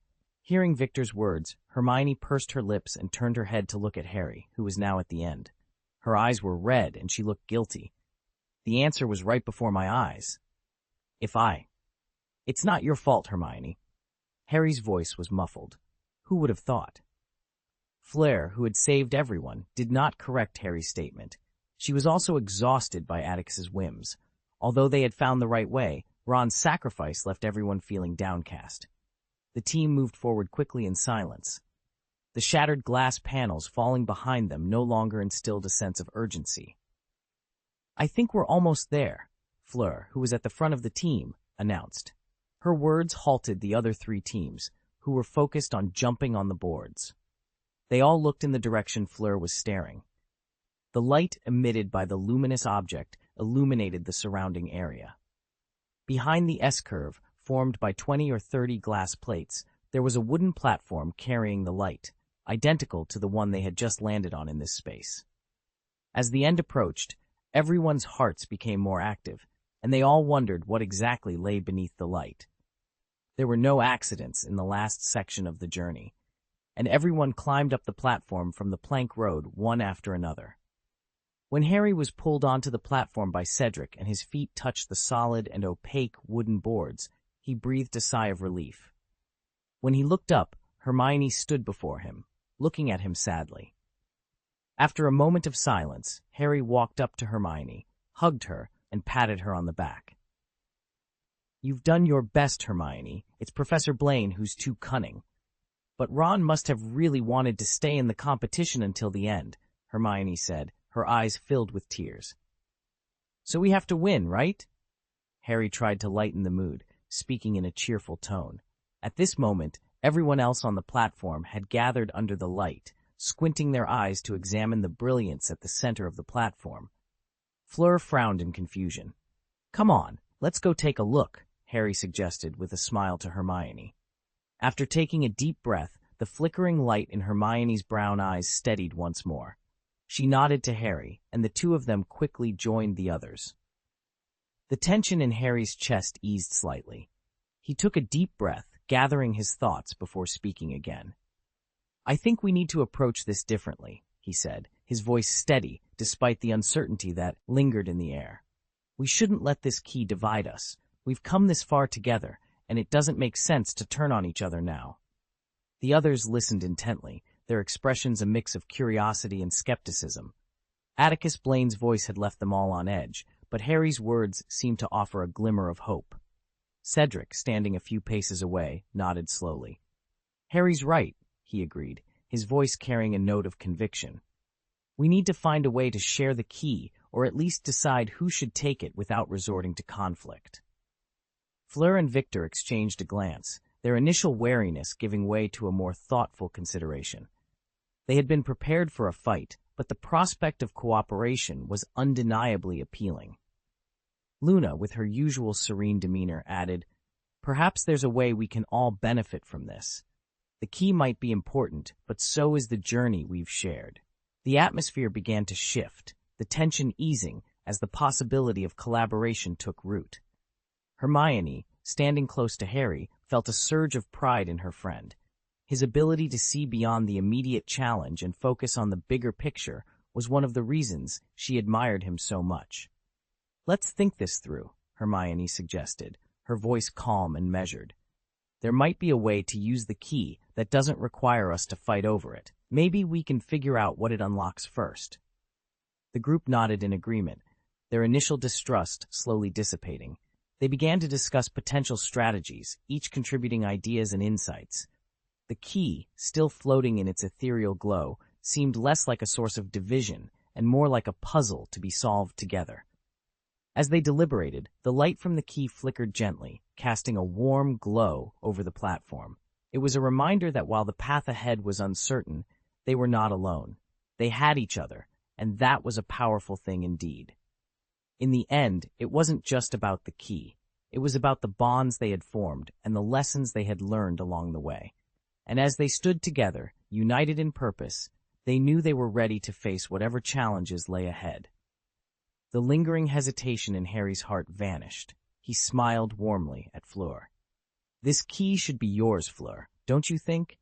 At Harry's words, Cedric's eyebrows shot up in surprise, but he quickly regained his composure, smiling as he tucked his wand back into his sleeve.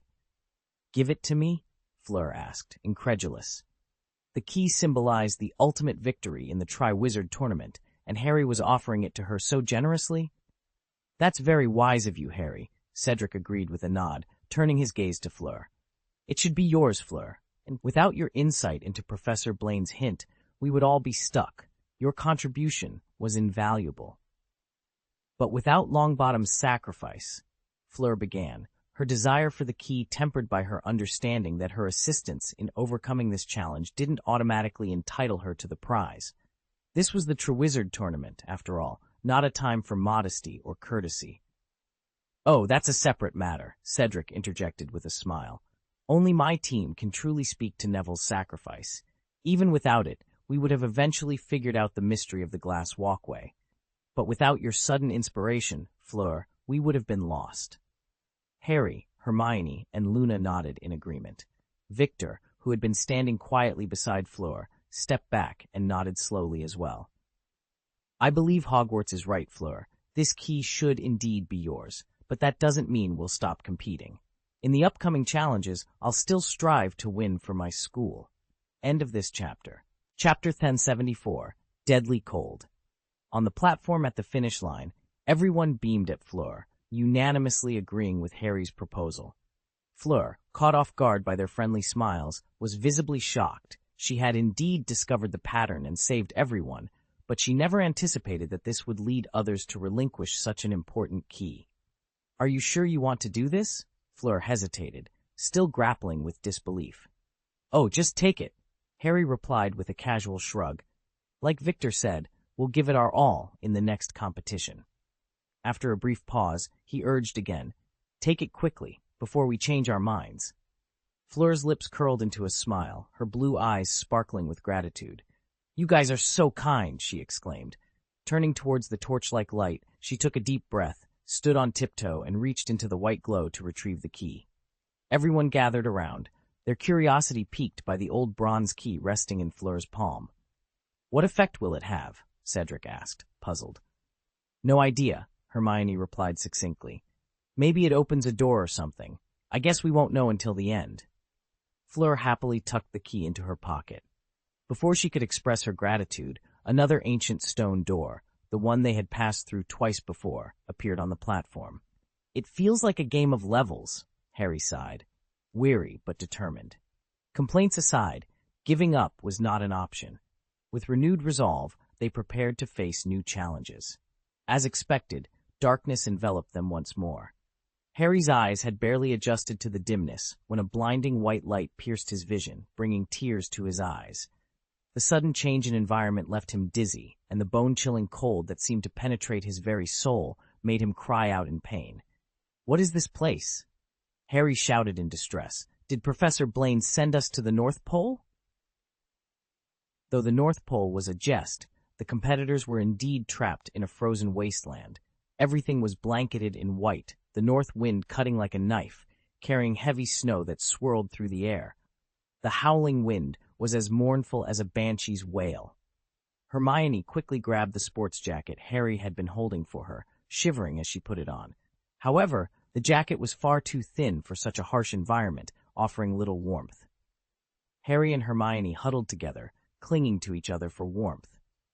"Do something, Hermione," Harry pleaded, the biting cold numbing his thoughts. "I'm trying, Harry." Hermione's voice trembled as a layer of frost began to form on them. The cold made her movements sluggish, but she managed to pull her wand from her sleeve. After several attempts, she conjured a small flame shaped like a lily of the valley. Yet the warmth was quickly snatched away by the relentless wind, rendering it ineffective. "This isn't working," Hermione cried out in frustration. She extinguished the flame and tapped both herself and Harry with her wand. A warm current surged through their bodies, reviving Harry's nearly frozen mind. But before they could fully recover, the unyielding cold once again sapped their warmth. "Again, Hermione!" Harry shouted as the frost-laden air obscured his vision. Hermione cast the spell once more, and as warmth briefly returned, Harry managed to draw his wand, ready to face whatever lay ahead. Atticus Blaine's wand emitted an orange-red flame, its intensity barely enough to take the edge off the biting cold wind.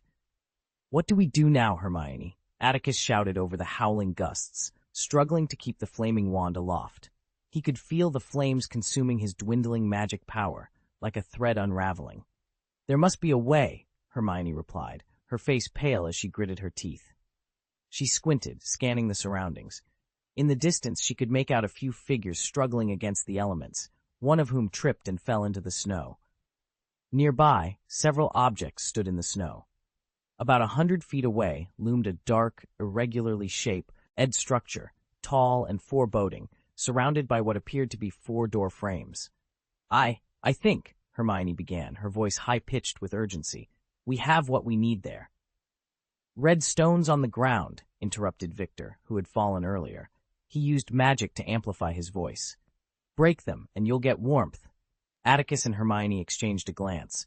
Atticus quickly directed his flaming wand at the snow that had buried him up to his knees. The flames melted the snow, revealing the black earth beneath. Scattered across the ground were numerous red stones, each as large as a quaffle. These stones were incredibly fragile. The flame from Atticus's wand flickered over them, causing the stones to shatter.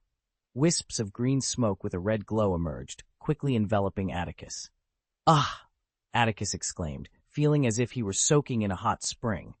The sudden warmth made him squint with pleasure.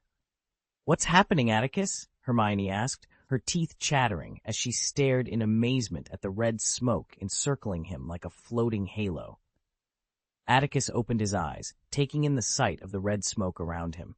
He glanced at Hermione, who was nearly frozen, and realized something was amiss. "Victor is right, Hermione. Break some rocks quickly. This smoke can keep out the cold." With a hint of skepticism, Hermione pointed her wand at another red stone. A flash of silver light later, she too was enveloped by the red smoke. "Oh!" she exclaimed, spreading her hands to touch the ice and snow around her, yet feeling no cold. "This is incredible. I never knew magic could have such an effect." Atticus, too relieved to be surprised, let out a long sigh. Merlin's beard, For Victor's sake, I forgive Karkaroff." Hermione rolled her eyes at Atticus and turned her attention back to the dark figure ahead. With the cold banished, the wind and snow became a rare spectacle. Atticus scooped up a handful of snow, playing with it in his palm, relishing the odd sensation of touching ice without feeling the chill. "Come on, let's go take a look," Hermione urged, more focused on how they would navigate this challenge. She took Atticus's arm, and together they trudged toward the tall, dark silhouette, their steps alternating between deep and shallow in the snow. The other teams, having recovered from their initial surprise, also moved toward the shadow. The dark figure was encircled by stone gates. Within each rough stone door frame swirled a mysterious, transparent vortex, seemingly capable of transporting them to another dimension. The 4 doors suggested that each team needed to choose one. "Let's go," Hermione said, pulling Atticus forward after they had stood before the door for a moment. They knew they couldn't escape entering the door, but first, they needed to understand the shadow's significance. As Hermione and Atticus reached the shadow, several other teams arrived as well. "Thank you, Victor," Cedric nodded in acknowledgement. Atticus Blaine turned to Victor to express his gratitude. "We would have frozen to death if you hadn't warned us in time." "You're welcome," Victor replied, frowning slightly. "It was just luck that I stumbled over the red stone." Harry approached the massive figure before them, brushing away the snow that clung to its surface. He frowned slightly. "Ice, what do you think? Do we need to break it?" Hermione raised her wand once more, conjuring a flame that melted the snow covering the icy blue surface. As the ice was fully revealed, a sense of excitement spread among them. The second key, end of this chapter. Chapter PN 75, Troll or Giant. The second key was sealed within a massive ice-blue block of ice. In the previous round of the Starry Skywalk, the 2 Hogwarts teams had lost Neville and Ron. It was only through Fleur's inspiration that they managed to overcome the challenges and secure a key. Everyone anticipated the existence of a second key, but they were surprised to find it appearing before them so soon. Although the purpose of the second key remained a mystery, it was clear to everyone that it was an essential item. Upon seeing the key encased in the center of the enormous diamond-shaped ice block, Fleur was momentarily taken aback. She then took a few steps back and smiled at the group, whose eyes were fixed on her. "I already have one," she said. Objectively, the more of these crucial items one possesses, the better. However, this also increases the risk of competition. Being the sole representative left from Beauxbaton, Fleur wisely chose to withdraw at this point. The remaining 3 teams formed a triangle around the ice, and the atmosphere grew as tense as when they had first discovered the initial key. Ahem. Cedric quickly broke the silence, turning his gaze towards Hermione and Harry. "Shall we retrieve the key first and then discuss its ownership?" Harry hesitated for a moment before nodding, while Hermione continued to stare at the ice without speaking. "What do you think, Victor?" Cedric asked, looking at Victor. Initially, Victor wanted to settle the ownership of the second key first. With 3 teams remaining, 2 from Hogwarts, the key's exposure could lead to a fierce dispute, which would be disadvantageous for Durmstrang. But what other choice did they have? "Let's do it," Victor agreed, his expression darkening as he nodded slowly. "I'm afraid it won't be that easy." Cedric began, as he, Luna, and Harry raised their wands to split the ice. Suddenly, Hermione, who had been silently observing, spoke up. "What did you find, Hermione?" Harry paused, curious. "I used magical fire to burn the ice," Hermione explained, pointing at the block. "The fire melted the snow covering it, but the ice itself was unaffected. It should have melted at least a little, right?" Everyone's attention shifted to the ice, and they all frowned simultaneously. Hermione was correct. The surface of the ice, recently subjected to flames, remained as hard as steel, showing no signs of melting. "Perhaps," Cedric hesitated, "it needs to be burned for a longer period. It is quite cold here, isn't it?" "Let's try it," Hermione suggested, offering no further explanation. The 5 of them stepped back, raising their wands towards the ice. "Accio key!" Victor shouted first, but the key, buried deep within the ice, showed no signs of movement. With a whoosh and a boom, Hermione and Harry unleashed magical fire, attempting to melt the ice. "Confringo!" Cedric shouted, while Luna released her explosive notes. Instantly, the surface of the massive ice blue block was illuminated with vibrant colors, and the hot wind from the explosion drove away the cold. The explosion lasted only half a minute before it ceased. Now, they faced the challenge of conserving their limited magical power. As the shattered light faded, they all turned their attention back to the ice block. To their dismay, it remained unscathed, its surface as smooth as a mirror. It didn't seem to be as straightforward as they had hoped.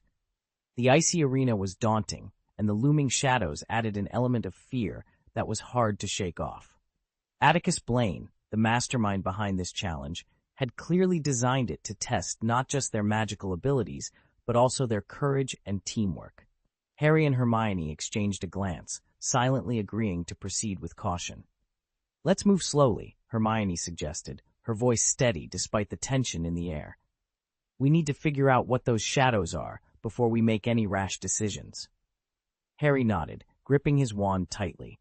The cold seeped through his shoes, making each step a careful calculation to avoid slipping. As they approached the center of the arena, the shadows began to take shape, revealing themselves to be two massive stone statues, each resembling a warrior from ancient times. "Statues," Harry breathed, relief washing over him. "But why are they here?" Hermione examined the statues closely, her analytical mind racing. "They must be part of the challenge. Maybe we need to activate them somehow to get past this stage." Harry frowned, considering her words. "Activate them? How?" Before Hermione could respond, a low rumble echoed through the arena. The ground beneath them vibrated, and the statues began to move, their stone limbs creaking as if waking from a long slumber. "Looks like we found out how," Harry muttered, raising his wand defensively. The statues, now fully animated, turned their heads towards Harry and Hermione, their eyes glowing with an eerie light. Despite their intimidating presence, there was a sense of purpose in their movements, as if they were guardians rather than aggressors. "We need to figure out what they want," Hermione said urgently. "Maybe there's a clue in the carvings on the walls." Harry nodded, his mind racing. "I'll keep them distracted. You see if you can find anything." With a determined look, Hermione dashed towards the wall, her eyes scanning the intricate patterns for any hint of a solution. Meanwhile, Harry focused on the statues, trying to anticipate their next move. As Hermione studied the carvings, she noticed a series of symbols that seemed to correspond with the statues' movements. "Harry, I think I found something," she called out, her voice echoing in the icy arena. Harry glanced over his shoulder, his heart pounding. "What is it?" "These symbols," Hermione explained, pointing to a sequence etched into the stone. "They look like instructions. If we can match the symbols to the statue's movements, we might be able to control them." Harry's eyes widened with understanding. "Let's do it." Working together, they deciphered the symbols, their minds in sync as they pieced together the puzzle. Slowly, the statues began to respond, their movements becoming less erratic and more coordinated. Finally, with a triumphant shout, Harry and Hermione completed the sequence. The statues froze, then stepped aside, revealing a hidden passageway leading deeper into the arena. "We did it," Hermione said, her voice filled with awe and relief. Harry grinned, the tension in his shoulders easing. "Let's hope the next part is just as manageable." With renewed determination, they stepped through the passageway, ready to face whatever challenge Atticus Blaine had in store for them next. The race was on between three teams, each hesitating due to fear of the unknown. Perhaps Cedric and Victor had already taken action. Hermione nodded, ready to move forward, but Harry stopped her with a gentle tug. "Look at the ground, Hermione," Harry pointed out. "It's treacherous on the ice. Let me go ahead and check it out. If there's any danger, you can pull me back with the rope." His advice was sensible, and Hermione, though worried, agreed. She bit her lower lip, her eyes filled with concern. "Be careful, Harry," Harry nodded with determination. Hermione used her wand to conjure a rope, securing it around his waist. With cautious steps, Harry began to advance. "If only I could skate, this would be so much easier," he muttered, trudging forward. Skiing and skating weren't inherently difficult, but expecting the Dursleys to pay for lessons in such activities was laughable. Harry's progress was painstakingly slow, battling both the slippery ice and the biting crosswind. A journey that would normally take 20 to 30 seconds stretched into 2 long minutes. As he finally drew close enough to see the two enormous creatures clearly, Harry's expression turned blank. The oppressive aura emanating from them made it hard for him to breathe. Suddenly, there was a loud boom. Hermione, waiting anxiously, felt the rope in her hand jerk forward. A strange, faint sound mingled with the dull whistling nang of the wind, causing her heart to leap into her throat. In a panic, she pulled the rope back with all her might. End of this chapter. Chapter 176, Time Limitation. "What on earth did you see, Harry?" Hermione asked, her voice filled with concern as she pulled Harry from the raging snowstorm. Relief washed over her when she saw he was unharmed, at least physically. She quickly dropped the rope and staggered forward to help Harry, who was gasping for breath, up from the ground. Harry's face was pale, his expression a mix of fear and bitterness. "Our guess was right, Hermione," he said, tugging at the rope across his chest to breathe more easily. Without hesitation, he continued, "There are two giants." Seeing Hermione's expression shift to alarm, Harry quickly clarified, "Oh, they're not real giants, Hermione. Professor Blaine used transfiguration to turn stone into giants. They look strange, though. They have no legs, just oval stone pillars that let them slide on the ice." "Did you wake them, Harry?" Hermione asked, her voice tense as she imagined the two stone giants based on Harry's description and the vague outlines she could see through the wind and snow. "No," Harry replied, shaking his head. "The stone giants aren't moving, but if we attack them, I bet they won't just stand there quietly." It was clear their mission was to destroy these giants and retrieve something to melt the ice outside. However, the task seemed daunting. The giants' massive size suggested they wouldn't be easy to defeat, and the slippery ice underfoot made movement difficult, especially in a fierce battle. "I need to see them myself, Harry, before I can decide what to do," Hermione said, noticing Harry's eager gaze. She was deep in thought, her brows furrowed. Harry's close observation had confirmed one thing: the stone giants wouldn't attack anyone who merely approached them, so observing them up close was safe. Just as Hermione was about to move closer to the center of the duel arena, two consecutive popping sounds made both of them freeze in place. "What was that sound?" Harry asked, instantly alert. The noises had come from right beside them. He raised his wand, scanning the area vigilantly, but saw nothing. The biting cold that enveloped them again made Harry realize what had happened. Their teeth chattered in unison. Hermione glanced at Harry, then back at herself. "The red smoke kept us warm. The stone's effect has worn off," she said, curling into a ball, her face pale. "This must be a rule. The warming effect of the red stone lasts only about 10 minutes, then it disappears. We need to replenish it." "Oh, damn!" Harry cursed loudly, frustrated by the cruel setup and the wizard who devised it. "What are we waiting for? Frozen to death in the Triwizard Tournament would make the entire European wizarding world laugh." The extreme cold numbed their thoughts, and they crawled toward the stone door leading outside. A flash of light, and they were back in the outside world. Hermione quickly checked the ice block, surrounded by 4 stone doors, relieved to see it still intact. At the same time, 2 of the other 3 stone doors flashed, and Victor, Cedric, and Luna rushed out, clearly suffering from the same freezing conditions. Their faces were bruised, and their clothes were in disarray. The group appeared disheveled, as if they had been in a scuffle. Harry was about to inquire about Cedric and Luna's condition, but hesitated, sensing it might be a private matter. Instead, he supported Hermione as they trudged through the snow, making their way toward the slope. Fleur was descending the gentle incline, having already warmed herself. Noticing the 3 teams fleeing in panic from the space behind the stone door, she approached Harry, who was nearest, with keen interest. "What happened in there, Harry?" she asked. "Oh, I can't tell you yet," Harry replied, as the disarming spell's lightning scattered the snow, revealing a piece of red stone. The red smoke brought warmth back to his body.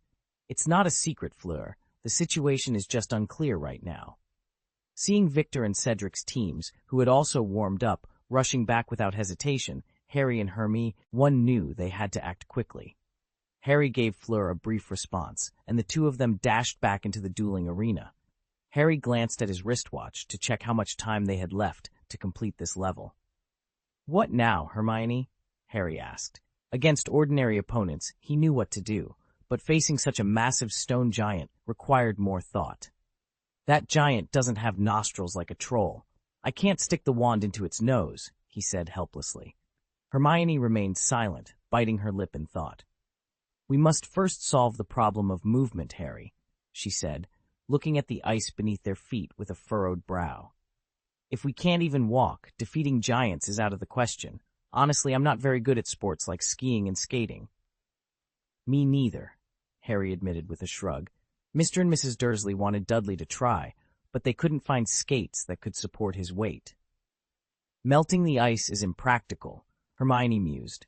With such a large area, we're not as skilled in fire magic as Professor Blaine. Plus, at this temperature, even if we melt the ice, it would quickly refreeze.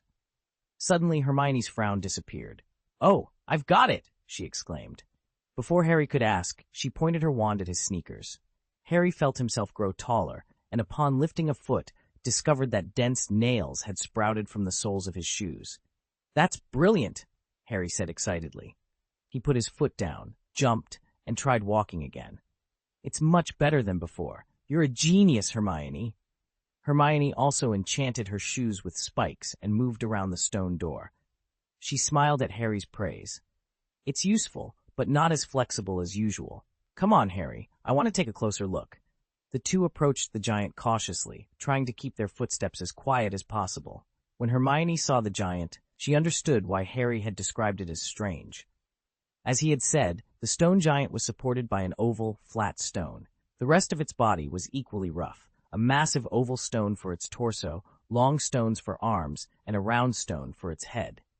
Despite its crude construction, the giant's towering, two-story height was intimidating. Harry swallowed hard, glancing around at the two identical stone monsters flanking the center line of the dueling field. Which one do we tackle first, Hermione?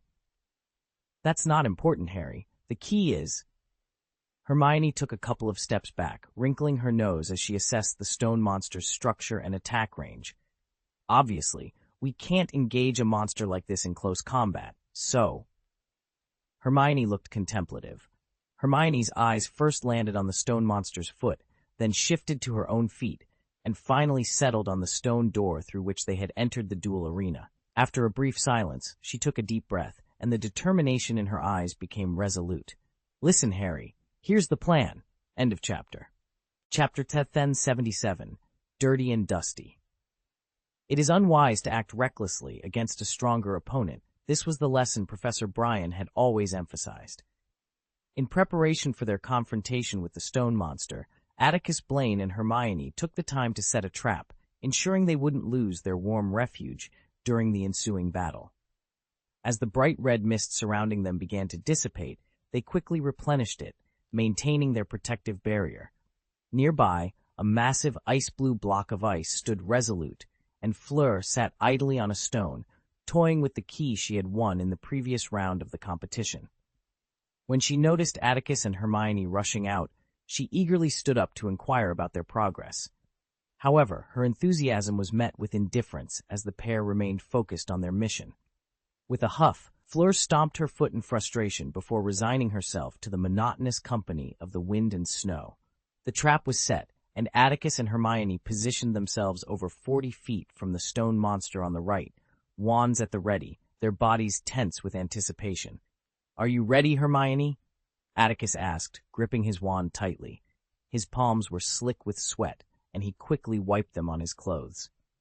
"Go ahead, Atticus," Hermione replied, her unruly brown curls whipping in the wind. Her focus was entirely on the stone monster, which appeared as a mere sculpture for the moment. With a sudden whoosh, a scream pierced the howling wind as Atticus cast a disarming spell at the stone monster's leg. Confirming that his spell had dislodged a few stones, he shouted, "Run, Hermione!" Without hesitation, they turned and sprinted toward the teleportation stone gate. Roar! A thunderous roar erupted behind them before they had taken more than a few steps. Atticus knew he should keep running, but he couldn't resist glancing back. As anticipated, the once dormant stone giant had been roused to life. It bellowed at them, the force of its roar sending gusts of wind and snow swirling in all directions.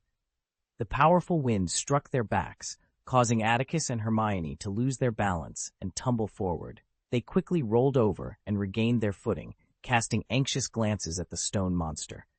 It turned its head, and a dazzling bright yellow light shone from the two fist-sized pits where its eyes should have been. Roar! The stone monster roared again, and the intense wind pressure forced Atticus and Hermione, who had assumed defensive stances, to slide across the ice. Hum! The stone monster swung its massive arms, creating a buzzing sound that sent shivers down their spines. Instead of advancing, it aimed its rudimentary arms, devoid of palms, directly at them. A chilling sensation of being targeted gripped their hearts. What is it planning? Atticus wondered aloud, sweat trickling down his face despite the winter chill. Why isn't it chasing us? Hermione questioned, perplexed by the stone monster's peculiar behavior. But there was no time to ponder, as the stone monster's attack was imminent. Woo! Woo! Woo! Suddenly, the ends of the stone monster's arms glowed with the same golden light as its eyes, and fist-sized stones materialized from the light. The stones hurtled through the air with a sharp whistle, heading straight for Atticus and Hermione with alarming speed. Dodge, Hermione! Atticus shouted, his heart racing as the dark shadows of the stones loomed larger in his vision. These were not the harmless projectiles from gym class. These stones could inflict serious harm. When struck by these stones, their bodies would be scattered everywhere. Even more terrifying was that, in this critical moment between life and death, Hermione was momentarily stunned, as if she hadn't anticipated the stone monster's attack. Without hesitation, Harry pushed Hermione aside, using the momentum to propel himself out of the stone's range as well. Bang, bang, bang! Dozens of egg-shaped stones crashed down, transforming the smooth ice surface into a jagged landscape. DS of stone and ice struck Harry's face, causing such pain that tears nearly welled up. Yet, before he could fully escape, he was horrified to see the stone monster clumsily turning its arms to target him once more. With a chilling whistle, the stones launched again. Protego! Harry, still on the ground, realized he had no time to stand and flee. He could only fight back, so he raised his wand and shouted, Impedimenta! Hermione, who had been pushed aside, quickly understood the stones were aimed at Harry and joined in to protect him.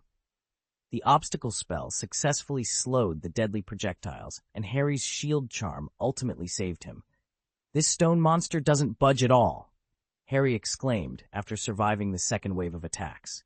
He leapt to his feet. The traps we set aren't working, Hermione. Do you have any other ideas? I was thinking, Hermione replied. Watch out, Harry. It's targeting you again. Impedimenta.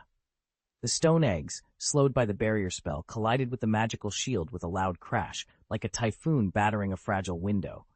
Harry's clothes were drenched in cold sweat. In the relentless northern wind, he shouted, Why is it only after me? I think it's because, Hermione yelled back. Your attack woke it up. If I attack too, maybe it'll change targets. Wait, Harry. She raised her wand, ready to strike. Don't, Hermione. Harry's eyes were filled with determination, ready to face whatever came. Let it come for me.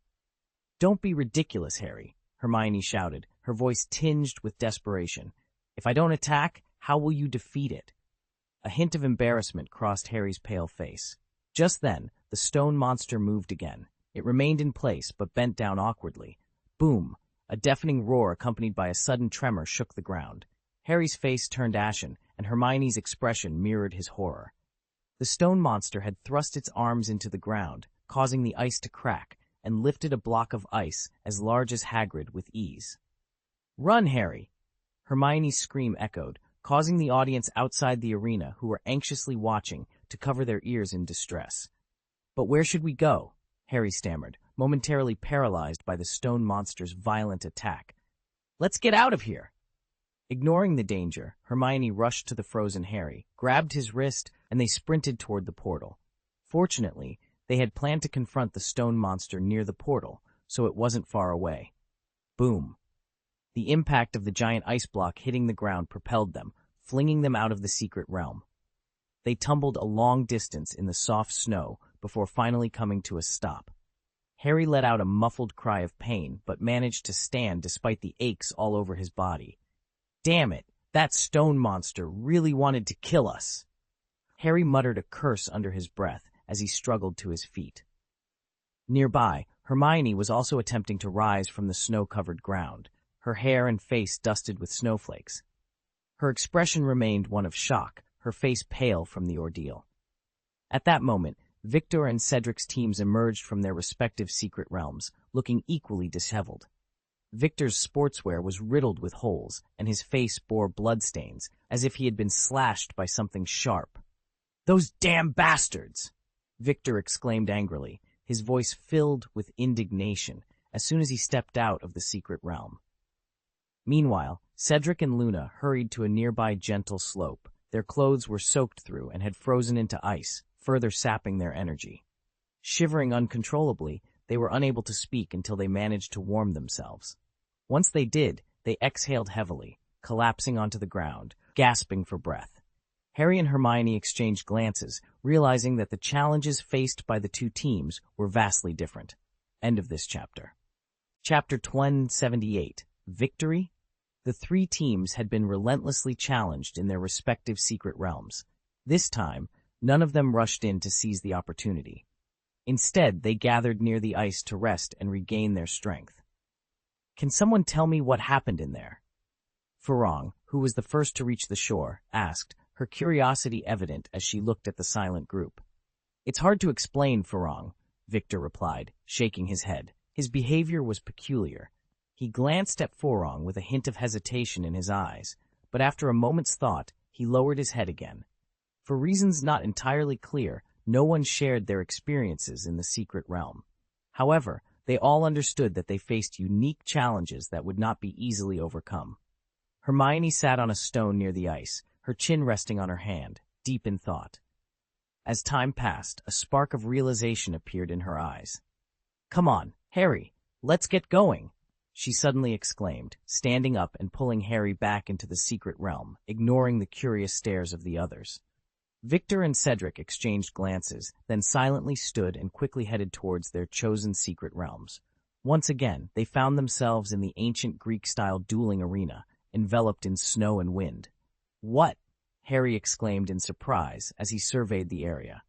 The ice surface, previously riddled with holes from the stone eggs, was now smooth again, and the ground, torn apart by the stone monster, was restored to its original state. "It seems that as long as the challenger leaves the secret realm, everything here resets," Hermione observed. Harry nodded, then asked, "You've got a plan, don't you, Hermione?" "I do have some ideas, Harry," Hermione replied, brushing her messy hair aside with a serious expression. "Based on the challenge we just failed, we can gather some information." She held up a finger. "First, these two stone monsters are likely immovable. I think Professor Blaine designed it this way to reduce the difficulty." "Reducing difficulty," Harry muttered to himself, nodding. "Secondly," Hermione continued, raising a second finger, "the stone monster will keep attacking whoever attacks it. I suspect it will only change its target if someone else causes damage to it." Harry focused his thoughts and nodded. "And what else, Hermione?" "The third point is just a theory, Harry," Hermione said, a gleam of insight in her brown eyes. "I think you've noticed that the stone monster launched 4 attacks after it woke up. It fired 3 stone eggs, and when those had no effect, it started to destroy the ground and attack with ice." Harry listened intently. "What does this mean, Hermione?"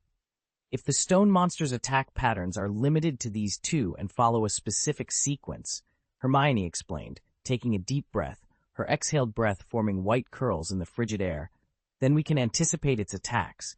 That gives us a way to defeat it." Harry paused for a moment, then nodded. "Understanding the opponent's attack method can indeed give us an advantage. I noticed that the interval between each stone egg launch is 5 seconds. Also," Hermione added, her voice gaining excitement, "the stone eggs are one-time attacks and won't chase us. If we time it right, we can dodge them." "But there's still a problem," Harry pointed out, tapping his toes on the ice. "Even though we can walk normally now, this ice still restricts our movements."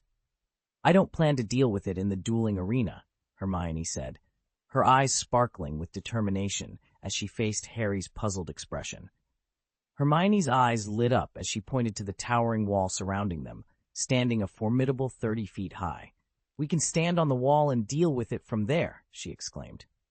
"Stand on the wall?" Atticus Blaine's eyebrows shot up in surprise. "Did you notice, Atticus?" Hermione continued, gesturing to the wall behind her. "This wall is taller than the stone monster. Theoretically, when the stone monster launch as its stone eggs, we just need to lie down, and they won't be able to reach us." "You're right." Atticus's face brightened with realization. "You're a genius, Hermione. So, what are we waiting for? We need to get that key." Without hesitation, the two sprang into action. The stone monsters were positioned on either side of the central axis of the circular duel arena. Atticus and Hermione focused on the stone monster to the right, making their way to the far end of the central axis. Climbing the 30-foot wall was no easy feat, but they managed to conquer it. The edge of the wall was about 5 or 6 feet away from the stone-stepped seats closest to the border. Atticus carefully analyzed the angle at which the stone monster raised its arms to launch the stone eggs. He realized that as long as they stayed close to the first row of seats, they could avoid the attack entirely. With the stone eggs no longer posing a threat, the two of them spread out, standing several feet apart, forming a fan shape with the stone monster on the right. "Are you ready, Hermione? I'm going to provoke the monster," Atticus shouted. After receiving Hermione's affirmative nod, he took a deep breath and steadied himself. Whoosh! Bang! Atticus began with an object control spell, directing a small stone to sink deeply into the stone monster's eye sockets. He hoped this would impair the monster's ability to accurately launch its stone eggs. Roar! The deafening roar sent a strong gust of wind their way, but it didn't faze them. They dodged it by leaning forward slightly. Here it comes! After another howl, the stone monster's raised arm glowed with a khaki light once more. Atticus's heart raced as he quickly lay down on his side, his back pressed against the cold stone steps. He waved his wand slightly towards the dueling field, creating a magical barrier for added protection. Pop, pop, pop! Dozens of powerful stone eggs crashed against the edge of the wall, creating a cacophony of wind and flying debris. Atticus felt the ground beneath him tremble as if in an earthquake, but he remained vigilant. Suddenly, a streak of green fireworks shot up into the sky, cutting through the smoke that clouded their vision.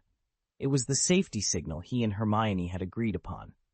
Hermione sprang up from the ground, her wand aimed at the stone monster. "Shatter to pieces," she commanded. The gray curse light sliced through the air, striking the stone monster's foot with precision. The elliptical stone pillar supporting the monster's massive body immediately lost a corner. It worked. Hermione's spirit soared. Although the damage was minimal, this method of attack required little energy. With persistence, they could bring it down. As Hermione anticipated, the stone monster shifted its focus from Atticus to her after the attack. It creaked as it turned its massive body, its two hands glowing a bright ochre, now aimed at her. 5, 4, 3, 2, 1. Hermione was engulfed in smoke and dust, and Atticus seized the moment to spring into action. Utilizing the rubble scattered before him, he quickly removed a layer of the stone pillars supporting the monster with his object control spell in just 5 seconds. The third wave of stone eggs followed, but Atticus managed to hit the ground just in time. Atticus Blaine deftly dodged the chaotic rain of stones once more, while Hermione seized the opportunity to desperately weaken the stone monster's supporting legs. The creature's attack pattern was indeed predictable.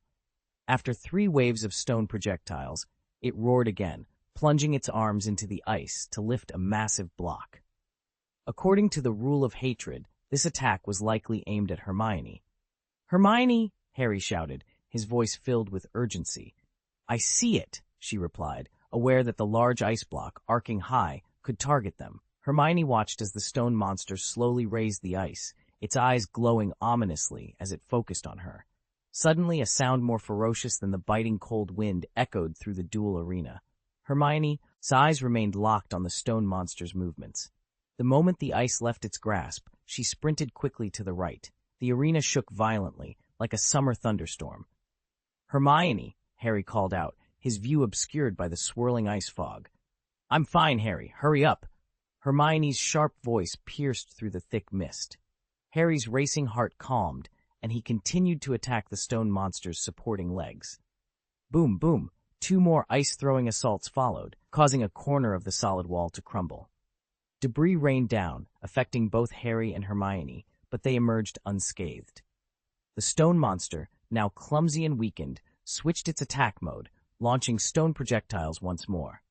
After 4 rounds of relentless assault, its supporting legs, now thin and riddled with holes, could no longer bear its weight. The stone monster let out a roar of frustration.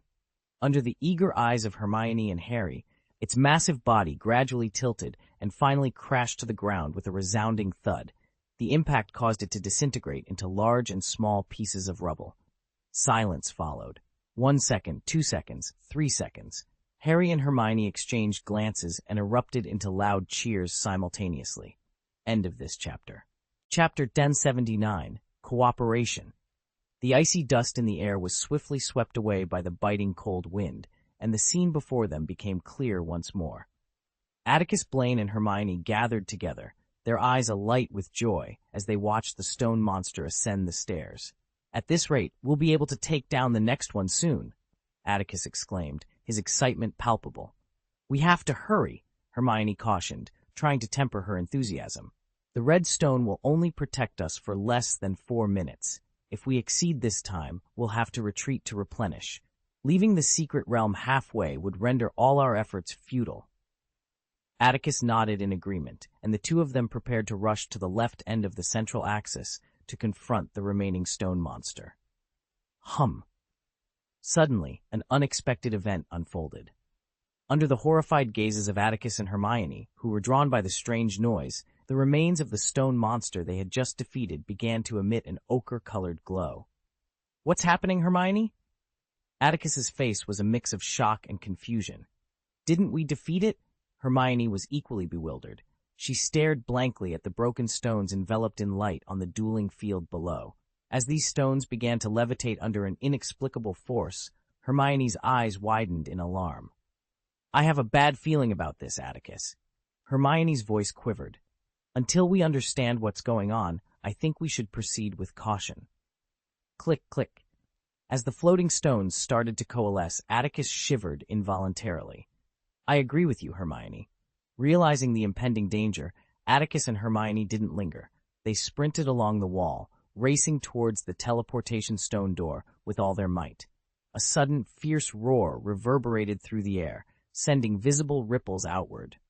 The stone monster, once defeated, had now erupted into a full-blown rage. Boom!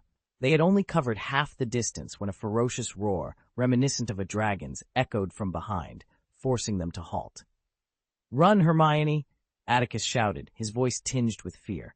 The resurrected stone monster was now in a frenzied state, vastly different from before. It plunged its hands into the ground, hoisting 2 massive blocks of ice, and hurled them towards the pair. A direct hit would be fatal. Even more terrifying was the stone crutch, which had remained stationary until now, finally beginning to move. Its massive form exuded an overwhelming sense of menace. The stone monster abandoned its previous method of attack, opting instead to bombard them with enormous ice blocks as it advanced. The solid stone wall trembled under the onslaught, shedding large chunks. Except for the time in the graveyard when Voldemort was resurrected, Atticus had never felt so perilously close to death. They dashed towards the portal with all their strength, not daring to glance back. Bang! Reaching the portal, they leaped from the 30-foot-high wall. Hermione deftly waved her wand to slow their descent. At that moment, a block of ice plummeted from above, striking the portal's doorframe with a chilling tremor. Atticus's eyes widened in horror. If the portal were destroyed, they would be doomed. Even if they signaled for help, it would be too late for anyone outside to rescue them. Fortunately, the portal was robust. The ice blocks shattered into fragments, scattering across the sky, but the stone portal merely shook violently without collapsing. As they passed through the transparent vortex, Atticus and Hermione collapsed in front of the door, drenched in sweat, their pupils constricted with fear. In the face of such a life-threatening crisis, their bodies trembled uncontrollably. "Are you guys okay?" Fleur called out, rushing over from the giant ice block that sealed the key. Victor, Cedric, and Luna, who had been sitting beneath the ice, struggled to their feet and hurried over as well. Harry was breathing heavily, feeling as if his heart might burst. He glanced at Ione, who appeared equally shaken and dazed. He tried several times to ask how she was, but the words wouldn't come. "What happened, Harry, Hermione?" Cedric asked nervously, while Luna gently patted Hermione's back. After a moment, Harry felt the tension in his scalp ease, and his hair, which had been standing on end, began to relax. Finally, Harry managed to speak. "How are you, Hermione? We made it through, didn't we?" Hermione replied in a hoarse voice, standing with Luna's help. She looked around at the others. "What's going on? Did everyone make it out of the secret realm?" Cedric and Victor exchanged uneasy glances, but Luna seemed unfazed. "Oh, we couldn't get through, so we're trying to figure out a solution," she said, offering some comfort to Harry and Hermione. Once they had warmed up, Harry and Hermione joined the others under the ice, sitting cross-legged. Silence fell over the group as they calmed down from their earlier frantic attempts to retrieve the keys. "Hey!" Fleur, unable to contain her impatience any longer, broke the silence. "Why isn't anyone talking?" "Because we need to figure out how to pass the challenge behind the door," Hermione replied, rolling her eyes at Fleur. "Then why don't you talk about it?" Fleur pressed. "Maybe I can help." The group fell silent again, each team wary of revealing too much and inadvertently aiding their competitors. They all knew that if they couldn't overcome their current challenge, they would eventually have to choose a new one. Victor cleared his throat, breaking the silence. "How about we work together?" he suggested, looking at the captains of the two Hogwarts teams. "Cooperation?" Everyone exchanged glances. "I mean, we work together to beat a level and then get something that can melt the ice," Victor explained. "But there's only one key, right?" Cedric asked cautiously. "How would we decide who gets it?" "We could see who contributed the most to conquering the level," Harry suggested. "That's hard to define, Harry," Hermione said, shaking her head. Victor had clearly anticipated this issue. "It's difficult to judge fairly, so my suggestion is to rely on luck," he proposed. By luck, the group listened intently as Victor continued. "After we get the key, we'll use transfiguration to create 2 identical keys, making 3 in total, 2 fake and 1 real. Each team will draw lots, and whoever picks the real one gets it," Victor explained. Seeing the hesitation on their faces, he added, "No matter who gets the key, in the next round, the team with the key must help the others. How about that?" Hermione's eyebrows furrowed slightly. The plan seemed reasonable, but there was a flaw. What if there were only 2 or 3 keys? Would one team be left without a key? Cedric opened his mouth to point out the loophole in Victor's proposal, but paused. If there were only 2 keys, and they didn't choose one, then... Cedric glanced at Hermione, who met his gaze with equal determination. "Then let's cooperate," they declared in unison, rising to their feet with a shared resolve. End of this chapter. Chapter 1080, the content of each challenge. "Oh," Fleur clapped her hands with excitement. "This is going to be much more interesting. Can you all share what you encountered?" The situation was as follows. There were 4 secret realms, each seemingly designed for a different team. After conquering each realm, they would obtain something to melt the ice. Therefore, they needed to choose a relatively simple challenge and focus on it. So, who's going to share first? Fleur's proposal was met with enthusiasm, and Victor eagerly volunteered. "Let's go first," Harry interjected, equally eager to figure out how to handle the 2 formidable stone giants. Hermione didn't object. She gestured to everyone. "Follow us into the secret realm. It'll be easier to explain there." Everyone followed Hermione and Harry toward their stone door. A flash of light transported them to the duel arena, with even Fleur tagging along to watch. "There are 2 huge stone giants here. We can get closer for a better look. As long as we don't attack, they won't move," Harry explained, leading the group toward the stone creatures. The slippery ice made it difficult for Cedric and Luna to advance, but Victor and Fleur moved as if on solid ground. "Oh, this is the environment we live in most of the year," Victor explained to Hermione's curious glance. "I'm pretty good at skating," Fleur added with a smile. As the massive stone giants came into view, those seeing them for the first time gasped in awe. "How do you deal with them?" Cedric asked, his voice filled with wonder. "The stone giants have 2 attack methods," Harry began. "They shoot stone eggs at whoever attacks them 3 times, then lift the ground to hurl large ice blocks 3 times. There's a 5-second interval between each attack. He pointed to a taller wall. Hermione suggested we climb up there. The stone eggs can't reach us, and the ice blocks are easy to dodge if we watch their movements. Then how did you fail? Fleur inquired, her curiosity piqued. We did defeat one stone giant, Harry replied, frowning in confusion, but it quickly recovered and went into a frenzy. In that state, it continuously lifted the ground and hurled ice without stopping. It started moving, whereas before it stayed in one place. Everyone shuddered at the thought of the stone giant in its violent state. Is it possible, Victor pondered aloud, that you need to defeat both stone giants simultaneously? Harry's eyes widened with sudden realization. After our failure, I did consider that possibility, Hermione admitted, her expression somber. Defeating them simultaneously means Harry and I each handle one. But with the need to dodge stone eggs and ice blocks, our attack time is limited, and our magic consumption increases. It might be difficult to manage within the time we have to keep warm. Everyone nodded in agreement with Hermione's assessment. Victor, however, studied the two stone giants positioned on either side of the central axis, deep in thought. So, Victor finally sighed, let's check my level. The group then proceeded to the secret realm Victor had chosen. The teleportation stone gate transported them to a rugged, snow-covered mountain area where the wind howled fiercely. In a clearing surrounded by rugged rocks and towering cedars, there lay a circular area paved with flat stone bricks, spanning about 50 feet in diameter.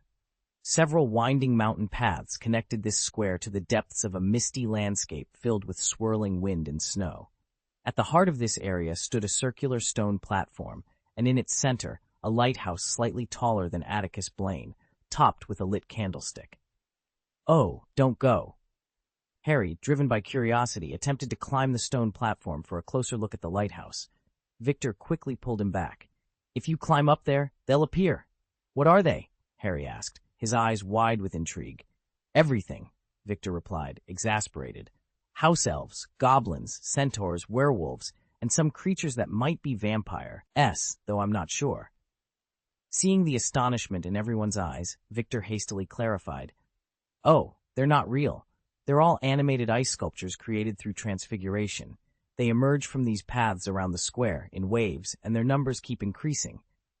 What do they do? Fleur inquired with interest. They attack the lighthouse, Victor explained, his eyes dark and his tone somber. If the lighthouse collapses completely, the challenge is considered a failure. The stone platform will sink into the ground, and you'll have to wait 5 minutes before attempting the next challenge.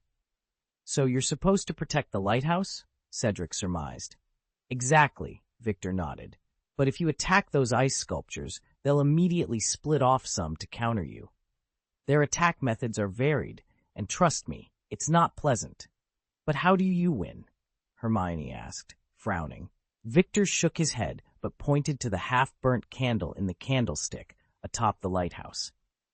I haven't succeeded yet, but I guess you have to wait until the candle burns down completely. Victor went on to describe the relentless waves and frequency of the attacking ice sculptures, which made everyone feel a sense of dread. It was clear that this challenge was impossible to complete alone. It required the cooperation of several people. Unfortunately, Victor was the only one left from Durmstrang, which explained why he sought collaboration. Well, it's our turn now, Cedric sighed.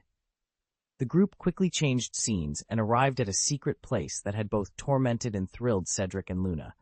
Upon entering the stone gate, they were greeted by a stone pillar carved with lions, badgers, eagles, and snakes.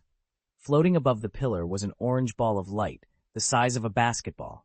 I heard that when Professor Blaine substituted for Professor Lupin in the Defense Against the Dark Arts class last year, he had you use a small boat against a hinky-punk, right? Cedric asked Harry and Hermione. After they confirmed, he pointed to a boat moored on the lake shore behind the stone pillar. I think that's it. They found themselves at the lakeside. The sky was dark, resembling night, and the lake was shrouded in shadows. The only illumination came from a cyan ball of light suspended over the lake's surface, its outlines indistinct. This blue light appeared at regular intervals, forming a perfectly winding, glowing path that extended beyond their sight. What do we need to do? Harry asked, turning to Luna. "Oh, it's actually quite interesting," Luna replied cheerfully. "When we touch the orange light on this pillar, it will float into the lake, and all we have to do is follow it." "Here, follow this route," Cedric instructed, gesturing towards the cyan orb gently bobbing in the air. "We need to stay close to the orange light. If we drift more than 30 feet away, we'll fail." "What happens if we fail?" Harry asked, his curiosity piqued. "The orange orb will return to the stone pillar, and the ship will automatically head back," Cedric explained. He noticed Harry's uncertain expression and offered a reassuring, albeit faint, smile. "It doesn't sound too challenging, right? Moving the boat forward by using magic isn't the hard part.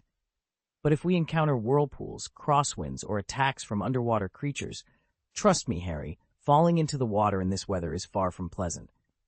End of this chapter.